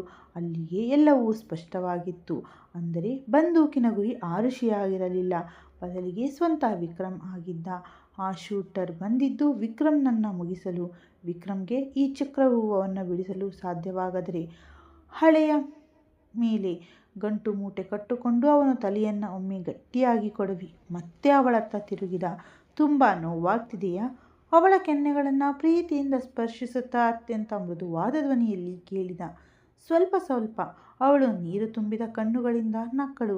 ಪರವಾಗಿಲ್ಲ, ನಾನು ನಿನ್ನ ತೀರಾ ಸಮೀಪಕ್ಕೆ ಬರುವ ಕ್ಷಣಗಳು ಬಂದಾಗ ನೀನು ಈ ಎಲ್ಲ ನೋವುಗಳನ್ನು ಮರೆತು ಬಿಡುತ್ತೀಯ. ಕೇವಲ ನಾನು ನೀಡುವ ಆ ಮಧುರವಾದ ನೋವು ಮಾತ್ರ ನಿನ್ನ ನೆನಪಿನಲ್ಲಿರುತ್ತದೆ ಎಂದು ಅವನು ಎದ್ದು ನಿಂತ. ಅವಳತ್ತ ಬಾಗಿ ಅವಳ ಕಿವಿಯ ಬಳಿ ಮೆಲ್ಲನೆ ಪಿಸುಗುಟ್ಟಿದ. ನಂತರ ಅವಳ ಹಣೆಯ ಮೇಲೆ ತೀವ್ರವಾದ ಪ್ರೀತಿಯಿಂದ ತನ್ನ ತುಟಿಗಳನ್ನಿಟ್ಟು ಕಣ್ಣು ಮುಚ್ಚಿಕೊಂಡ. ಇತ್ತ ಇನ್ನೊಂದು ಕಡೆ ನಿಮ್ಮಿಬ್ಬರಿಗೂ ಒಂದೇ ಒಂದು ಕೆಲಸ ಕೊಟ್ಟಿದ್ದೆ, ಅದನ್ನು ಕೂಡ ಸರಿಯಾಗಿ ಮಾಡಲು ನಿಮ್ಮಿಂದ ಸಾಧ್ಯವಾಗಲಿಲ್ಲವೇ? ರಾಜೇಗೌಡರು ತೀವ್ರ ಕೋಪದಿಂದ ಕೊಠಡಿಯಲ್ಲಿ ಆ ಕಡೆಯಿಂದ ಈ ಕಡೆಗೆ ಅಡ್ಡಾಡುತ್ತಾ ಗರ್ಜಿಸುತ್ತಿದ್ದರು. ಸಾಹೇಬರೇ, ನಾವು ಗುಂಡನ್ನು ನೇರವಾಗಿ ಆ ವಿಕ್ರಮ್ನ ಗೌಡನ ಎದೆಗೆ ಹೊಡೆದಿದ್ದೆವು. ಆದರೆ ಆ ಹುಡುಗಿ ಮಧ್ಯದಲ್ಲಿ ಬಂದು ಅವನನ್ನು ತಳ್ಳಿ ಎಲ್ಲವನ್ನ ಹಾಳು ಮಾಡಿದಳು ಎಂದು ಆ ರೌಡಿ ಶೂಟರ್ ತನ್ನ ಸಫಾಯಿ ನೀಡಿದ. ಈಗ ಆ ಮಾತುಗಳಿಂದ ಯಾವುದೇ ಪ್ರಯೋಜನವಿಲ್ಲ. ಕೊಟ್ಟ ಕೆಲಸವನ್ನು ಮಾಡಲು ನಿಮ್ಮಿಂದ ಆಗಲಿಲ್ಲವಲ್ಲ. ತಕ್ಷಣವೇ ನನ್ನ ಕಣ್ಣುಗಳಿಂದ ತೊಲಗಿ. ಮತ್ತೆ ನನಗಿಲ್ಲಿ ಮುಖ ತೋರಿಸಬೇಡಿ. ರಾಜೇಗೌಡರು ಅವರನ್ನು ಅಲ್ಲಿಂದ ಅಟ್ಟಿದರು. ಅವರು ತೀವ್ರವಾದ ಆತಂಕದಲ್ಲಿದ್ದರು. ಈ ವಾರದೊಳಗೆ ಆ ಆಸ್ತಿಯನ್ನು ತಮ್ಮ ಹೆಸರಿಗೆ ಮಾಡಿಕೊಳ್ಳದಿದ್ದರೆ ಅಥವಾ ವಿಕ್ರಮ್ನನ್ನು ದಾರಿಯಿಂದ ಸರಿಸದಿದ್ದರೆ ಅವರು ಸಂಪೂರ್ಣವಾಗಿ ಬೀದಿಗೆ ಬರಬೇಕಾಗಿತ್ತು. ಮುಂದಿನ ಹೆಜ್ಜೆ ಏನಿರಬೇಕೆಂದು ಅವರಿಗೆ ತೋಚುತ್ತಿದ್ದಾಗ ಅವರ ಆಪ್ತ ಸಹಚರನೊಬ್ಬ ಒಂದು ರಹಸ್ಯವೊಂದನ್ನು ತಿಳಿಸಿದ. ಅದನ್ನು ಕೇಳುತ್ತಿದ್ದಂತೆಯೇ ರಾಜೇಗೌಡರ ಕಣ್ಣುಗಳು ಹೊಳೆದವು. ಹಾ, ಈ ಆಲೋಚನೆ ನನಗೆ ಮೊದಲೇ ಯಾಕೆ ಬರಲಿಲ್ಲ ಎಂದು ಅವರು ತಮ್ಮ ಸಹಚರನಿಗೆ ಧನ್ಯವಾದ ಅರ್ಪಿಸಿ ತಕ್ಷಣವೇ ವಿಕ್ರಮ್ ಮತ್ತು ಆರುಷಿಯ ವಿರುದ್ಧ ಮತ್ತೊಂದು ಹೊಸ ಅಪಾಯಕಾರಿ ಸಂಚನ್ನು ಹೆಣೆಯಲು ಪ್ರಾರಂಭಿಸಿದರು. ಕೆಲವೇ ದಿನಗಳಲ್ಲಿ ಆರುಷಿಯ ಕೈಯಲ್ಲಿದ್ದ ಗಾಯ ಸಾಕಷ್ಟು ಗುಣವಾಗಿತ್ತು.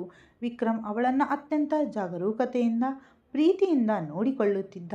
ಕುಟುಂಬದಲ್ಲಿ ಎದುರಾಗಿದ್ದ ಈ ಶತ್ರುತ್ವದ ಸಮಸ್ಯೆಯಿಂದಾಗಿ ಅವನು ತನ್ನ ಆರ್ಮಿ ಡ್ಯೂಟಿಗೆ ಹಿಂತಿರುಗದೆ ರಜೆಯನ್ನು ವಿಸ್ತರಿಸಿಕೊಂಡಿದ್ದ. ಮೊದಲು ತಮ್ಮ ಕುಟುಂಬದ ಪ್ರಾಣಕ್ಕೆ ತಂದೊಡ್ಡಿರುವ ಆ ಶತ್ರು ಯಾರೆಂದು ಪತ್ತೆ ಹಚ್ಚಿ ಆ ಸಮಸ್ಯೆಯನ್ನು ಸಂಪೂರ್ಣವಾಗಿ ಮುಗಿಸಿದ ನಂತರವೇ ಕರ್ತಕ್ಕೆ ಹಿಂತಿರುಗುವುದು ಅವನ ನಿರ್ಧಾರವಾಗಿತ್ತು. ಇಂದು ವಿಕ್ರಮ್ನ ಆತ್ಮೀಯ ಸ್ನೇಹಿತನ ಮನೆಯಲ್ಲಿ ಔತಣಕೂಟವಿತ್ತು. ಸಂಜೆ 7 ಗಂಟೆಗೆ ಅವರಿಬ್ಬರು ಮನೆಯಿಂದ ಹೊರಟರು. ಆರುಷಿ ಈಗ ವಿಕ್ರಮ್ನ ಜೊತೆಯಲ್ಲಿ ಸಾಕಷ್ಟು ಸಹಜವಾಗಿದ್ದಳು. ಅವನ ಸಾಮೀಪ್ಯಕ್ಕೆ ಒಗ್ಗಿಕೊಂಡಿದ್ದಳು. ಕೇವಲ ಏಕಾಂತದ ತೀವ್ರ ಸಾಮೀಪ್ಯದ ಕ್ಷಣಗಳಲ್ಲಿ ಮಾತ್ರ ಅವನು ಅತ್ಯಂತ ಆವೇಶಭರಿತನಾಗುತ್ತಿದ್ದ. ಉಳಿದಂತೆ ಅವಳ ಪ್ರತಿಯೊಂದು ಅಗತ್ಯವನ್ನು ಕಾಳಜಿಯಿಂದ ನೋಡಿಕೊಳ್ಳುತ್ತಿದ್ದ. ಆದರೆ ಆರ್ಯನ್ ಮತ್ತು ವಿಕ್ರಮ್ನ ಸ್ವಭಾವದಲ್ಲಿ ಅಜಗಜಾಂತರ ವ್ಯತ್ಯಾಸವಿತ್ತು. ಆರ್ಯನ್ ಎಷ್ಟು ಶಾಂತ ಮತ್ತು ತಾಳ್ಮೆಯ ಸ್ವಭಾವದವನಾಗಿದ್ದನು, ವಿಕ್ರಮ್ ಅಷ್ಟೇ ನೇರ ನುಡಿಯ, ಗಂಭೀರ ಹಾಗೂ ಚೇಷ್ಟೆ ಸ್ವಭಾವದವನಾಗಿದ್ದನು. ಮುಖ್ಯವಾಗಿ ತನ್ನ ದ್ವಂದ್ವ ಅರ್ಥದ ಮಾತುಗಳಿಂದ ಅವಳ ಜೀವನವನ್ನು ಮುಜುಗರಕ್ಕೆ ಈಡು ಮಾಡುತ್ತಿದ್ದ. ಆರುಷಿ, ಆ ಶಾಲನ್ನು ಪಕ್ಕಕ್ಕೆ ಸರಿಸು. ವಿಕ್ರಮ್ ಕಾರು ಚಾಲನೆ ಮಾಡುತ್ತಾ ಅವಳತ್ತ ನೋಡದೆ ಗಂಭೀರವಾದ ಧ್ವನಿಯಲ್ಲಿ ಹೇಳಿದ. ಏನು? ಆರುಷಿಗೆ ತಾನು ತಪ್ಪಾಗಿ ಕೇಳಿಸಿಕೊಂಡನೇನೋ ಅನಿಸಿತ್ತು. ನಿನ್ನ ಮೈ ಮೇಲಿರುವ ಶಾಲನ್ನು ತೆಗೆದು ಪಕ್ಕಕ್ಕಿಡು. ನನಗೆ ನಿನ್ನನ್ನು ನೋಡಬೇಕು. ಈ ಬಾರಿಯ ಅವನ ಧ್ವನಿಯಲ್ಲಿ ಮಾದಕತೆ ಇತ್ತು. ವಿಕ್ರಮ್, ನಾವು ಕಾರಿನಲ್ಲಿದ್ದೇವೆ. ಆರುಷಿ ಅವನಿಗೆ ಸ್ಥಳದ ಅರಿವು ಮೂಡಿಸಲು ಯತ್ನಿಸಿದಳು. ನನ್ನಷ್ಟೇ ತಾನೇ ನೋಡುತ್ತಿರುವುದು. ಜೊತೆಗೆ ಈ ರಸ್ತೆಯು ಸಂಪೂರ್ಣವಾಗಿ ನಿರ್ಜನವಾಗಿದೆ. ಯಾವುದೇ ತೊಂದರೆ ಇಲ್ಲ. ಬೇಗ ತೆಗೆ, ಅವನು ತುಸು ಕಠಿಣ ಧ್ವನಿಯಲ್ಲಿ ಆದೇಶಿಸಿದಾಗ ಆರುಷಿ ಗಾಬರಿಯಿಂದ ನಡುಗುವ ಕೈಗಳಿಂದ ತನ್ನ ಶಾಲನ್ನು ತೆಗೆದು ಹಿಂದಿನ ಸೀಟ್ಗೆ ಎಸೆದಳು. ಅವಳ ರೂಪದ ಸೌಂದರ್ಯವನ್ನು ಕಂಡು ವಿಕ್ರಮ್ನ ಕಣ್ಣುಗಳಲ್ಲಿ ಆ ಕಳೆ ಆವರಿಸಿತ್ತು. ಅವನು ಚಾಲನೆಯಲ್ಲಿದ್ದ ಕಾರಿನ ವೇಗವನ್ನು ತಗ್ಗಿಸಿ ಒಂದೇ ಕೈಯಿಂದ ಆರುಷಿಯ ನಡುವನ್ನು ಹಿಡಿದು ಎಳೆದು ತನ್ನ ಮೇಲೆ ಕೂರಿಸಿಕೊಂಡ. ವಿಕ್ರಮ್, ಏನು ಮಾಡುತ್ತಿದ್ದೀರಾ? ಗಮನವಿಟ್ಟು ಕಾರು ಚಾಲನೆ ಮಾಡಿ. ಅವನ ಈ ಸಾಹಸಕ್ಕೆ ಅವಳು ಸಂಪೂರ್ಣವಾಗಿ ಕಂಗಾಲಾಗಿ ಹೋದಳು. ಆದರೆ ವಿಕ್ರಮ್ ತನ್ನ ಕಂಟ್ರೋಲ್ನಲ್ಲಿ ಇದ್ದರೆ ತಾನೇ ಅವನು ಅವಳ ಎದೆ ಬಡಿತಗಳತ್ತ ಬಾಗಿ ತನ್ನ ಕಾದ ತುಟಿಯ ಬಿಸಿಯಾದ ಸ್ಪರ್ಶವನ್ನು ಅವಳ ಕತ್ತಿನ ಮೇಲೆ ಹರಡುತ್ತಾ ತೀವ್ರವಾಗಿ ಆವೇಶಭರಿತನಾಗತೊಡಗಿದ್ದ. ಆರುಷಿಗೆ ವಿಪರೀತ ಭಯವಾಗಿತ್ತು. ಕಾರು ಚಾಲನೆ ಮಾಡುತ್ತಲೇ ಅವನು ಈ ರೀತಿ ಮಾಡಲು ಶುರು ಮಾಡಿದ್ದ. ಎಲ್ಲಿ ಆಘಾತವಾಗಿ ಬಿಡುತ್ತದೆಯೋ ಎಂಬ ಭಯ ಅವಳನ್ನು ಕಾಡುತ್ತಿತ್ತು. ಆದರೆ ಅವನು ಸೇನಾಧಿಕಾರಿಯಾದಾಗ ಇಂತಹ ಪರಿಸ್ಥಿತಿಯನ್ನು ನಿಭಾಯಿಸಬಲ್ಲ ಸಾಮರ್ಥ್ಯ ಅವನಿಗೆ ಇತ್ತು ಎಂಬುದು ಆರುಷಿಗೆ ತಿಳಿದಿರಲಿಲ್ಲ. ದಿಢೀರನೆ ವಿಕ್ರಮ್ಗೆ ಯಾರೋ ತಮ್ಮ ಕಾರನ್ನು ಹಿಂಬಾಲಿಸುತ್ತಿದ್ದಾರೆ ಎಂಬ ಅನುಮಾನ ಬಂತು. ಅವನು ಆರುಷಿ ತುಟಿಗಳತ್ತ ಬಾಗಿದರೂ ಅವನ ಕಣ್ಣುಗಳು ಬ್ಯಾಕ್ ವ್ಯೂ ಮಿರರ್ ಮೂಲಕ ಹಿಂದಿನಿಂದ ಬರುತ್ತಿದ್ದ ಕಾರಿನ ಮೇಲೆಯೇ ನಿಂತಿತ್ತು. ವಿಕ್ರಮ್ ತಕ್ಷಣವೇ ಕಾರಿನ ವೇಗವನ್ನು ಹೆಚ್ಚಿಸಿದ. ಆರುಷಿ ದೀರ್ಘವಾಗಿ ಉಸಿರಾಡುತ್ತಾ ಅವನ ಶರ್ಟನ್ನು ತನ್ನ ಮುಷ್ಟಿಯಲ್ಲಿ ಬಿಗಿಯಾಗಿ ಹಿಡಿದುಕೊಂಡಳು. ಅವಳ ತುಟಿಗಳ ಮೇಲೆ ವಿಕ್ರಮ್ನ ಹಿಡಿತವು ತೀವ್ರವಾಗಿತ್ತು. ಮರುಕ್ಷಣವೇ ಅವನು ಆರುಷಿಯ ತುಟಿಗಳನ್ನು ತನ್ನ ಹಿಡಿತದಿಂದ ಮುಕ್ತಗೊಳಿಸಿ ಅವಳನ್ನು ತಕ್ಷಣವೇ ಪಕ್ಕದ ಪ್ಯಾಸೆಂಜರ್ ಸೀಟ್ನಲ್ಲಿ ಕೂರಿಸಿದ. ಆರುಷಿ, ತಕ್ಷಣವೇ ಸೀಟ್ ಬೆಲ್ಟ್ ಧರಿಸು, ಅವನು ಜಾಗರೂಕನಾಗಿ ಗಂಭೀರವಾಗಿ ಗರ್ಜಿಸಿದ. ಆರುಷಿಯ ಕೈಗಳು ನಡುಗತೊಡಗಿದ್ದವು. ಆರುಷಿ, ಕೆಳಗೆ ಬಾಗಿ ಕುಳಿತುಕೋ, ಅವನು ಗಟ್ಟಿಯಾಗಿ ಹೇಳುತ್ತಾ ಅವಳನ್ನು ಸೀಟಿನ ಕೆಳಭಾಗದಲ್ಲಿ ಅಡಗಿಸಿದ. ಅಷ್ಟರಲ್ಲಿ ಹಿಂದಿನಿಂದ ಬರುತ್ತಿದ್ದ ಕಾರಿನಿಂದ ಗುಂಡಿನ ಸುರಿಮಳೆಯಾಯಿತು. ವಿಕ್ರಮ್ ಡ್ಯಾಶ್ಬೋರ್ಡ್ನಿಂದ ತನ್ನ ರಿವಾಲ್ವರ್ ತೆಗೆದು ಲೋಡ್ ಮಾಡಿದ. ಒಂದೇ ಕೈಯಲ್ಲಿ ಸ್ಟೇರಿಂಗ್ ಹಿಡಿದು ಅತ್ಯಂತ ನಿಖರವಾದ ಗುರಿಯಿಟ್ಟು ಹಿಂದಿನ ಕಾರಿನ ಟೈರ್ಗೆ ಪಂಚರ್ ಮಾಡಿದ. ಆ ಕಾರು ನಿಯಂತ್ರಣ ತಪ್ಪಿ ರಸ್ತೆಯ ಬದಿಗೆ ಉರುಳಿತು. ವಿಕ್ರಮ್ ತನ್ನ ಕಾರನ್ನು ತಕ್ಷಣವೇ ಬ್ರೇಕ್ ಹಾಕಿ ನಿಲ್ಲಿಸಿದ. ಮೊಬೈಲ್ ಮೂಲಕ ಈಗಾಗಲೇ ತನ್ನ ಆರ್ಮಿ ತಂಡಕ್ಕೆ ಹಾಗೂ ಸಿಟಿ SP ಶಹದ್ಗೆ ಮಾಹಿತಿ ತಲುಪಿಸಿದ್ದ ಆರುಷಿ, ಏನೇ ಆದರೂ ಕಾರಿನಿಂದ ಹೊರಗೆ ಬರಬೇಡ, ಏನೇ ಆದರೂ ಸರಿ, ಬಂದೆಯಾದರೆ ನನ್ನಷ್ಟು ಕೆಟ್ಟವನು ಇನ್ನೊಬ್ಬನಿರಲಾರ ಎಂದು ಅವಳಿಗೆ ತೀವ್ರವಾಗಿ ಎಚ್ಚರಿಸಿ ಸ್ವಂತ ತಾನೇ ಕಾರಿನಿಂದ ಕೆಳಗಿಳಿದು ಆ ಗುಂಡಗಳ ಕಾರಿನತ್ತ ಗುಂಡಿನ ಮಳೆಗರೆದ. ಅಲ್ಲಿ 3-4 ಜನರಿದ್ದರು. ಅವರಲ್ಲಿ 2 ಆಗಲೇ ಗಾಯಗೊಂಡಿದ್ದರು. ಇನ್ನು 2 ಗುಂಡು ಹಾರಿಸಲು ಯತ್ನಿಸಿದರು. ಆದರೆ ವಿಕ್ರಮ್ ಕಮಾಂಡೋ ತರಬೇತಿಯ ಮುಂದೆ ಅವರ ಆಟ ನಡೆಯಲಿಲ್ಲ. ವಿಕ್ರಮ್ ಒಬ್ಬನೇ ತನ್ನ ಅದ್ಭುತ ಯುದ್ಧ ಕೌಶಲ್ಯದಿಂದ ಅವರನ್ನೆಲ್ಲ ನೆಲಕ್ಕುರುಳಿಸಿದ. ಅಷ್ಟರಲ್ಲೇ ಪೊಲೀಸರ ವಾಹನವು ಅಲ್ಲಿಗೆ ತಲುಪಿತ್ತು. ಪೊಲೀಸರು ರೌಡಿಗಳನ್ನು ವಶಕ್ಕೆ ಪಡೆದರು. ಸರ್, ಇವರು ಹಣಕ್ಕಾಗಿ ಕೆಲಸ ಮಾಡುವ ಬಾಡಿಗೆ ಗೂಂಡಾಗಳು. ನಿಮಗೆ ಬೆದರಿಕೆ ಹಾಕಲು ಯಾರೋ ಇವರನ್ನು ಕಳಿಸಿದ್ದಾರೆ ಎಂದು ಇನ್ಸ್ಪೆಕ್ಟರ್ ರಮೇಶ್ ತಿಳಿಸಿದಾಗ ವಿಕ್ರಮ್ನ ಎದೆ ಜೋರಾಗಿ ಬಡಿದುಕೊಳ್ಳಲು ಶುರು ಮಾಡಿತು. ಏನೋ ತೀವ್ರವಾದ ಅನಾಹುತ ಸಂಭವಿಸಿದೆ ಎನಿಸಿತು. ತಾನು ಮೋಸ ಹೋಗಿದ್ದೇನೆ ಎಂಬ ಭಾವನೆ ಅವನಲ್ಲಿ ಮೂಡಿತು. ಅವನು ತಕ್ಷಣವೇ ಹಿಂತಿರುಗಿ ತನ್ನ ಕಾರಿನತ್ತ ಓಡಿದ. ಅವನ ಹೃದಯ ಬಡಿತವೇ ನಿಂತು ಹೋದಂತಾಗಿತ್ತು. ಕಾರಿನಲ್ಲಿದ್ದ ಆರುಷಿ ಕಾಣೆಯಾಗಿದ್ದಳು. ಕಾರಿನ ಬಾಗಿಲು ತೆರೆದಿತ್ತು. ವಿಕ್ರಮ್ನ ಕೈಕಾಲುಗಳು ತಣ್ಣಗಾದವು. ಮೈಯೆಲ್ಲ ಮರಗಟ್ಟಿತ್ತು. ಇದೆಲ್ಲವೂ ಅವನನ್ನು ಬೇರೆಡೆ ಗಮನಹರಿಸಲು ಹೆಣೆದಿದ್ದ ಬಲೆ. ಅವನು ಆ ಚಕ್ರವ್ಯೂಹದಲ್ಲಿ ಸಿಲುಕಿಕೊಂಡಿದ್ದ. ಅವನು ತನ್ನ ಕಣ್ಣುಗಳನ್ನು ಬಿಗಿಯಾಗಿ ಮುಚ್ಚಿ ಮತ್ತೆ ತೆರೆದ. ಇಲ್ಲ, ಅವನು ಅಷ್ಟು ಸುಲಭವಾಗಿ ಸೋಲುವವನಲ್ಲ. ತನ್ನ ಜೀವವ ಆಗಿರುವ ಆರುಷಿಯನ್ನು, ವಿಕ್ರಮ್ ಗೌಡನ ಧರ್ಮಪತ್ನಿಯನ್ನು ಅವನು ಉಳಿಸಲೇಬೇಕಿತ್ತು. ತನ್ನ ಪ್ರಾಣವನ್ನು ಅವನು ಕಾಪಾಡಿಕೊಳ್ಳಲೇಬೇಕಿತ್ತು. ಅವನು ಅತ್ಯಂತ ಶಾಂತವಾಗಿ ಹಿಂತಿರುಗಿ ಕಾರಿನಲ್ಲಿ ಕುಳಿತ. ತನ್ನ ಮೊಬೈಲ್ ಅನ್ನು ಲ್ಯಾಪ್ಟಾಪ್ಗೆ ಕನೆಕ್ಟ್ ಮಾಡಿ ಕೈ ಬೆರಳುಗಳನ್ನು ವೇಗವಾಗಿ ಚಲಾಯಿಸಿದ. GPS ಲೊಕೇಶನ್ ಅವನ ಕಣ್ಣ ಮುಂದೆ ಪ್ರತ್ಯಕ್ಷವಾಯಿತು. ಅವನು ಮುಂಚಿತವಾಗಿಯೇ ಆರುಷಿ ಧರಿಸಿದ್ದ ಒಡವೆಗಳಲ್ಲಿ ಟ್ರ್ಯಾಕರ್ ಅಳವಡಿಸಿದ್ದ. ಇತ್ತ ಆರುಷಿಯನ್ನು ರೌಡಿಗಳು ಬಲವಂತವಾಗಿ ಶಾಲಿನಲ್ಲಿ ಸುತ್ತಿ ಎಳೆದೊಯ್ಯುತ್ತಿದ್ದರು. ಅವಳು ಅವರ ಜೊತೆ ತೂರಾಡುತ್ತಾ ಸಾಗಿದ್ದಳು. ಅವಳನ್ನು ತಂದು ಒಂದು ಮುಚ್ಚಿದ ಕೊಠಡಿಯಲ್ಲಿ ಬಂಧಿಸಲಾಗಿತ್ತು.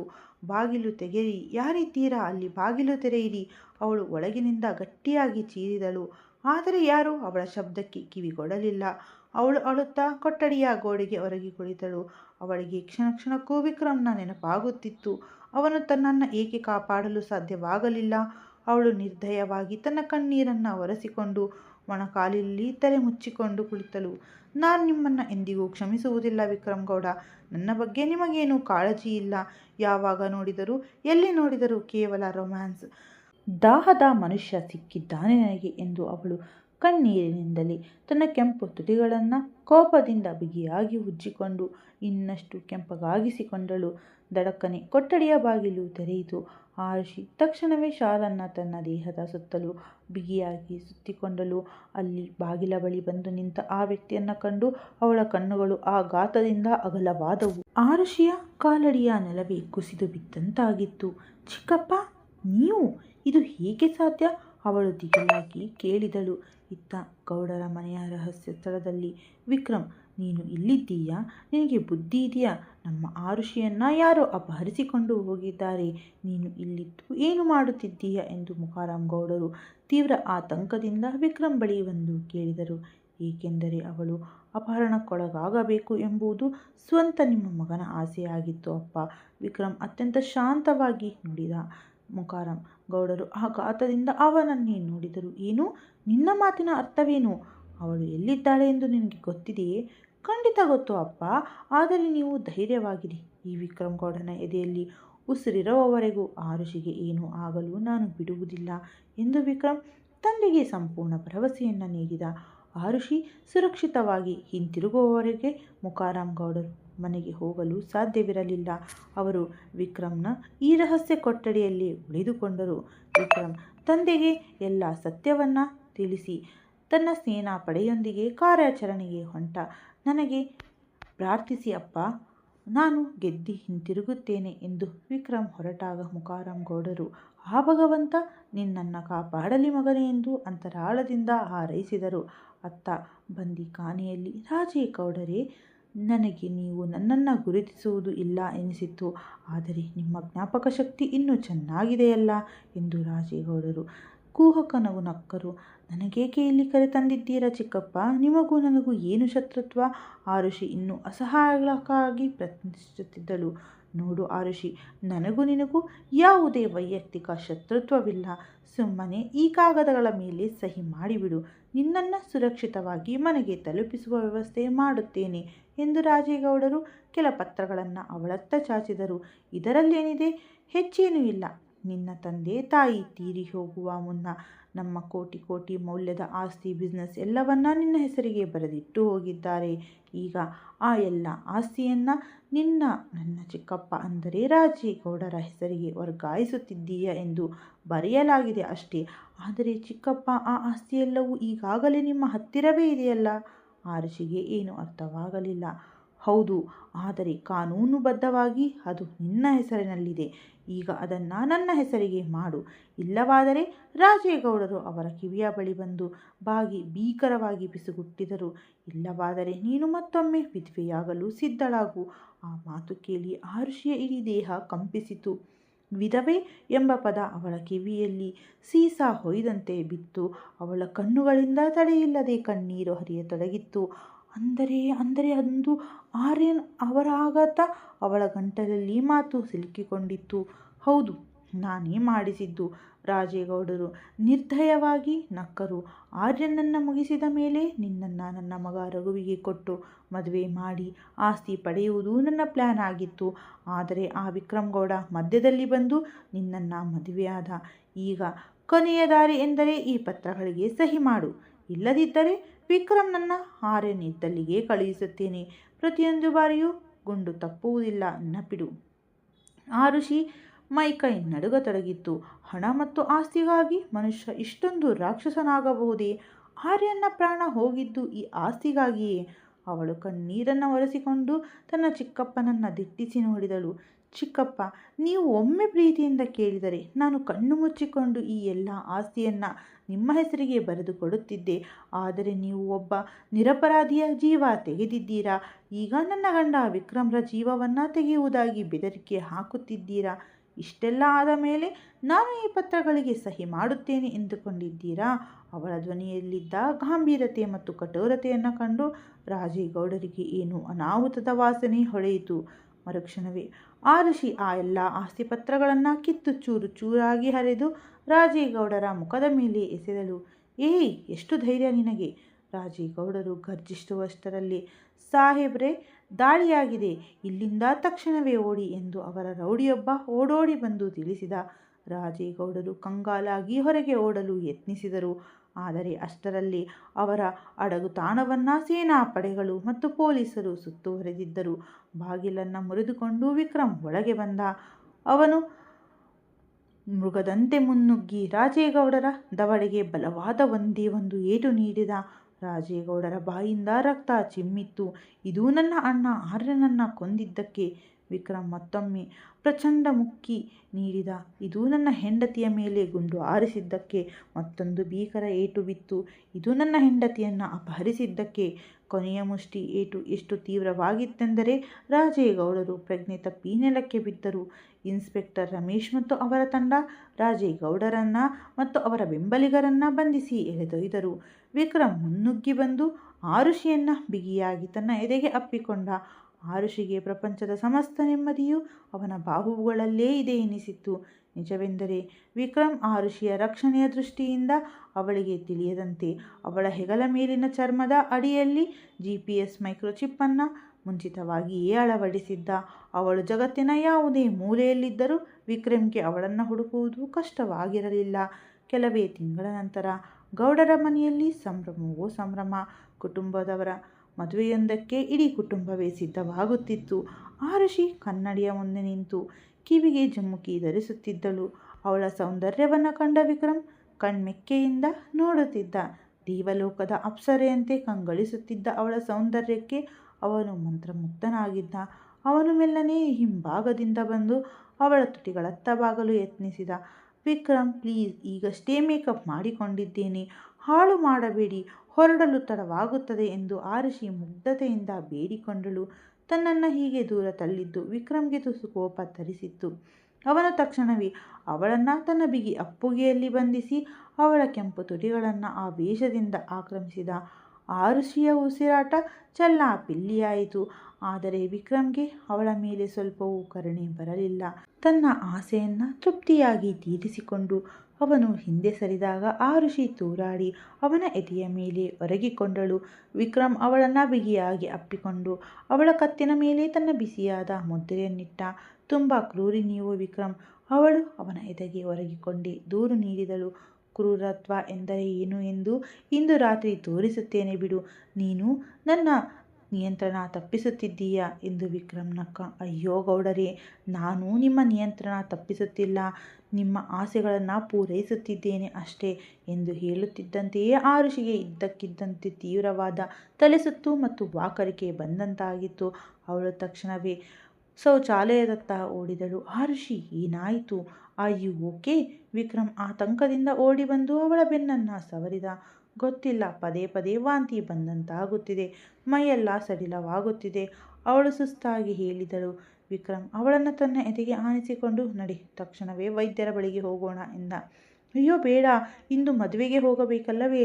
ಆರುಷಿ ತಡೆದಳು. ನನಗೆ ನನ್ನ ಆರೋಗ್ಯಕ್ಕಿಂತ ಹೆಚ್ಚಾದದ್ದು ಯಾವುದೂ ಇಲ್ಲ ಆರುಷಿ ಎಂದು ವಿಕ್ರಮ್ ಅವಳನ್ನು ತಕ್ಷಣವೇ ಆಸ್ಪತ್ರೆಗೆ ಕರೆದೊಯ್ದ. ಆಸ್ಪತ್ರೆಯಲ್ಲಿ ವೈದ್ಯರು ಪರೀಕ್ಷಿಸಿ ನೀಡಿದ ಆ ಶುಭ ಸುದ್ದಿ ವಿಕ್ರಮ್ನ ಜೀವನದ ಅತ್ಯಂತ ಸಂತಸದ ಕ್ಷಣವಾಗಿತ್ತು. ಆರುಷಿ ಅವಳಿ ಜವಳಿ ಮಕ್ಕಳ ತಾಯಿಯಾಗಲಿದ್ದಳು. ವಿಕ್ರಮ್ ತಂದೆಯಾಗುತ್ತಿದ್ದ. ಆರುಷಿ, ಇದು ನನ್ನ ಜೀವನದ ಅತ್ಯಂತ ದೊಡ್ಡ ಸಂತೋಷದ ಸುದ್ದಿ. ಕಾರಿನಲ್ಲಿ ಕುಳಿತ ತಕ್ಷಣ ವಿಕ್ರಮ್ ಅವಳ ಕೈಗಳನ್ನು ಹಿಡಿದು ಕಣ್ಣಿಗೊತ್ತಿಕೊಂಡ. ಇದೆಲ್ಲವೂ ನಿಮ್ಮ ಶ್ರಮದ ಫಲ ಗೌಡರೇ. ಆರುಷಿ ಮಾತನಾಡಿ ತಕ್ಷಣವೇ ನಾಚಿಕೆಯಿಂದ ಹಲ್ಲುಗಳಿಂದ ನಾಲಿಗೆ ಕಚ್ಚಿಕೊಂಡಳು. ಅವಳ ಆ ಮಾತು ಕೇಳಿ ವಿಕ್ರಮ್ ಗಟ್ಟಿಯಾಗಿ ನಕ್ಕ. ಹೌದಾ, ನನ್ನ ಶ್ರಮ ನಿನಗೆ ಇಷ್ಟವಾಯಿತೇ ಎಂದು ಕಣ್ಣು ಹೊಡೆದು ಕಾರು ಸ್ಟಾರ್ಟ್ ಮಾಡಿದ. ನೀವು ಇಷ್ಟೊಂದು ರೊಮ್ಯಾಂಟಿಕ್ ಆಗಿರುತ್ತೀರಾ ಎಂದು ನಾನು ಕನಸಿನಲ್ಲಿಯೂ ಯೋಚಿಸಿರಲಿಲ್ಲ ವಿಕ್ರಮ್, ಅವಳು ನಾಚಿಕೆಯಿಂದ ಕೆಂಪಗಾಗುತ್ತಾ ಹೇಳಿದಳು. ಮತ್ತು ನೀನು ಇಷ್ಟೊಂದು ನಾಚಿಕೆ ಪಡುವ ಹುಡುಗಿ ಎಂದು ನಾನು ಅಂದುಕೊಂಡಿರಲಿಲ್ಲ. ವಿಕ್ರಮ್ ಕಿರುನಗೆ ಬೀರಿದ. ಈಗ ಅವರಿಬ್ಬರ ನಡುವೆ ಯಾವುದೇ ಮುಚ್ಚುಮರೆ ಇರಲಿಲ್ಲ. ಆರುಷಿ ಪ್ರತಿಯೊಂದು ವಿಷಯವನ್ನು ಅವನೊಂದಿಗೆ ಮುಕ್ತವಾಗಿ ಹಂಚಿಕೊಳ್ಳುತ್ತಿದ್ದಳು. ವಿಕ್ರಮ್ ಪ್ರೀತಿಯಿಂದ ಅವಳ ಕೈಯನ್ನು ಹಿಡಿದು ತನ್ನ ತುಟಿಗಳಿಗಿಟ್ಟುಕೊಂಡ. ನ್ಯಾಯಾಲಯದಲ್ಲಿ ಸಾಕ್ಷ್ಯಾಧಾರಗಳು ಸಾಬೀತಾಗಿ ರಾಜೇಗೌಡರಿಗೆ ಆಜೀವ ಕಾರಾಗೃಹ ಶಿಕ್ಷೆಯಾಗಿತ್ತು. ಇತ್ತ ಆರುಷಿ ತನ್ನ ತಂದೆ ತಾಯಿಯ ಎಲ್ಲ ಆಸ್ತಿಯನ್ನು ರಾಜೇಗೌಡರ ಮಗ ರಘುವಿನ ಹೆಸರಿಗೆ ವರ್ಗಾಯಿಸಿದ್ದಳು. ಅವಳಿಗೆ ಆ ಆಸ್ತಿ ಪಾಸ್ತಿಯ ಮೇಲೆ ಯಾವುದೇ ಆಸೆ ಇರಲಿಲ್ಲ. ಆದರೆ ಕೊಲೆಗಾರ ರಾಜೇಗೌಡನಿಗೆ ಶಿಕ್ಷೆಯಾಗಬೇಕು ಎಂಬುದು ಅವಳ ಒಂದೇ ಆಸೆಯಾಗಿತ್ತು. ರಘು ಸ್ವಂತ ತನ್ನ ತಂದೆಯ ಅಸ್ತಪಾಯಾಗಿದ್ದನು. ಈಗ ತಂದೆಗೆ ಶಿಕ್ಷೆಯಾದ ಮೇಲೆ ತಾನು ಸ್ವತಂತ್ರವಾಗಿ ತನ್ನ ತಾಯಿಯೊಂದಿಗೆ ನೆಮ್ಮದಿಯ ಜೀವನ ನಡೆಸಲು ನಿರ್ಧರಿಸಿದ್ದ. ಅತ್ತ ಗೌಡರ ಮನೆಯಲ್ಲಿ ಸೀಮಂತ ಮತ್ತು ಸಂತಸದ ವಾತಾವರಣ ಕಳೆಗಟ್ಟಿತ್ತು. ಒಂದೇ ಬಾರಿಗೆ 2 ಹೊಸ ಜೀವಗಳ ಆಗಮನದ ಸಂತೋಷದಲ್ಲಿ ಇಡೀ ಮನೆಯನ್ನು ಅಲಂಕರಿಸಲಾಗಿತ್ತು. ದಾನ ಧರ್ಮಗಳನ್ನು ಮಾಡಲಾಗಿತ್ತು. 6 ತಿಂಗಳ ನಂತರ ಆರುಷಿ ತನ್ನ ದಪ್ಪಗಾಗಿದ್ದ ಹೊಟ್ಟೆಯ ಮೇಲೆ ಕೈಗಿಟ್ಟು ಒಮ್ಮೆಲೆ ಕಣ್ಣು ಮುಚ್ಚಿಕೊಂಡಳು. ಪಕ್ಕದಲ್ಲೇ ಕೆಲಸ ಮಾಡುತ್ತಿದ್ದ ವಿಕ್ರಮ್ ತಕ್ಷಣವೇ ತನ್ನ ಲ್ಯಾಪ್ಟಾಪ್ ಪಕ್ಕಕ್ಕಿಟ್ಟು ಅವಳನ್ನು ಬಿಗಿಯಾಗಿ ಹಿಡಿದುಕೊಂಡ. ಏನಾಯಿತು Arushi, all you all right ಎಂದು ಅವಳ ಹೊಟ್ಟೆಗಳನ್ನು ಮುಟ್ಟುತ್ತಾ ಆತಂಕಕ್ಕೊಳಗೊಂಡ. ಮಕ್ಕಳು ಒದ್ದವು ವಿಕ್ರಮ್, ಅವಳು ಮುದ್ದಾಗಿ ದೂರು ನೀಡಿದಳು. ಅದನ್ನು ಕೇಳಿ ವಿಕ್ರಮ್ ಮುಖದಲ್ಲಿ ಸುಂದರವಾದ ಮಂದಹಾಸ ಮೂಡಿತು. ಅವನು ಬಾಗಿ ಅವಳ ಹೊಟ್ಟೆಯ ಮೇಲೆ ತನ್ನ ತುಟಿಗಳನ್ನಿಟ್ಟು ಮುದ್ದಿಸಿದ. ಈ ಇಬ್ಬರೂ ನನ್ನ ಪ್ರಾಣ ಮತ್ತು ಇವರ ತಾಯಿ ನನ್ನ ಇಡೀ ಜಗತ್ತು ಎಂದು ಅವನು ಅವಳ ತುಟಿಗಳ ಮೇಲೆಯೂ ಪ್ರೀತಿಯಿಂದ ಮುದ್ರೆಯನ್ನಿಟ್ಟ. ಆಳವಾಗಿ ನಕ್ಕ ಆರುಷಿಯು ಅತ್ಯಂತ ನೆಮ್ಮದಿಯಿಂದ ಅವನ ಎದೆಗೆ ಒರಗಿ ಮಂದಹಾಸ ಬೀರಿದಳು. ಕಷ್ಟಗಳ ಕಾರ್ಮೋಡ ಕರಗಿ ವಿಕ್ರಮ್ ಮತ್ತು ಆರುಷಿಯ ಜೀವನದಲ್ಲಿ ಪ್ರೀತಿಯ ಹೊಸ ಬೆಳಕು ಮೂಡಿದೆ. ಪ್ರೀತಿ ಹಾಗೂ ನೆಮ್ಮದಿ ನಂಬಿಕೆಗೆ ಒಂದಾದರೆ ಎಂತಹ ದೊಡ್ಡ ಚಕ್ರವ್ಯೂಹವನ್ನು ಗೆಲ್ಲಬಹುದು ಎಂಬುದಕ್ಕೆ ಇವರ ಜೀವನವೇ ಸಾಕ್ಷಿ. ಸ್ನೇಹಿತರೆ, ಈ ಸುಂದರವಾದ ಪ್ರೇಮಕಥೆ ನಿಮಗಿಷ್ಟವಾಗಿದ್ದರೆ ಲೈಕ್ ಮಾಡಿ, ಶೇರ್ ಮಾಡಿ ಮತ್ತು ಮುಂದಿನ ಹೊಸ ಸಾಹಸ ಹಾಗೂ ಪ್ರೇಮಕಥೆಯೊಂದಿಗೆ ಮತ್ತೆ ಸಿಗೋಣ. ಅಲ್ಲಿಯವರೆಗೂ ಖುಷಿಯಾಗಿರಿ, ಆರೋಗ್ಯವಾಗಿರಿ. ಜೊತೆಗೆ ಮರೆಯದೆ ಚಾನಲನ್ನು ಸಬ್ಸ್ಕ್ರೈಬ್ ಮಾಡಿಕೊಂಡು ಈ ಕನ್ನಡತೆಯನ್ನು ಪ್ರೋತ್ಸಾಹಿಸಿ.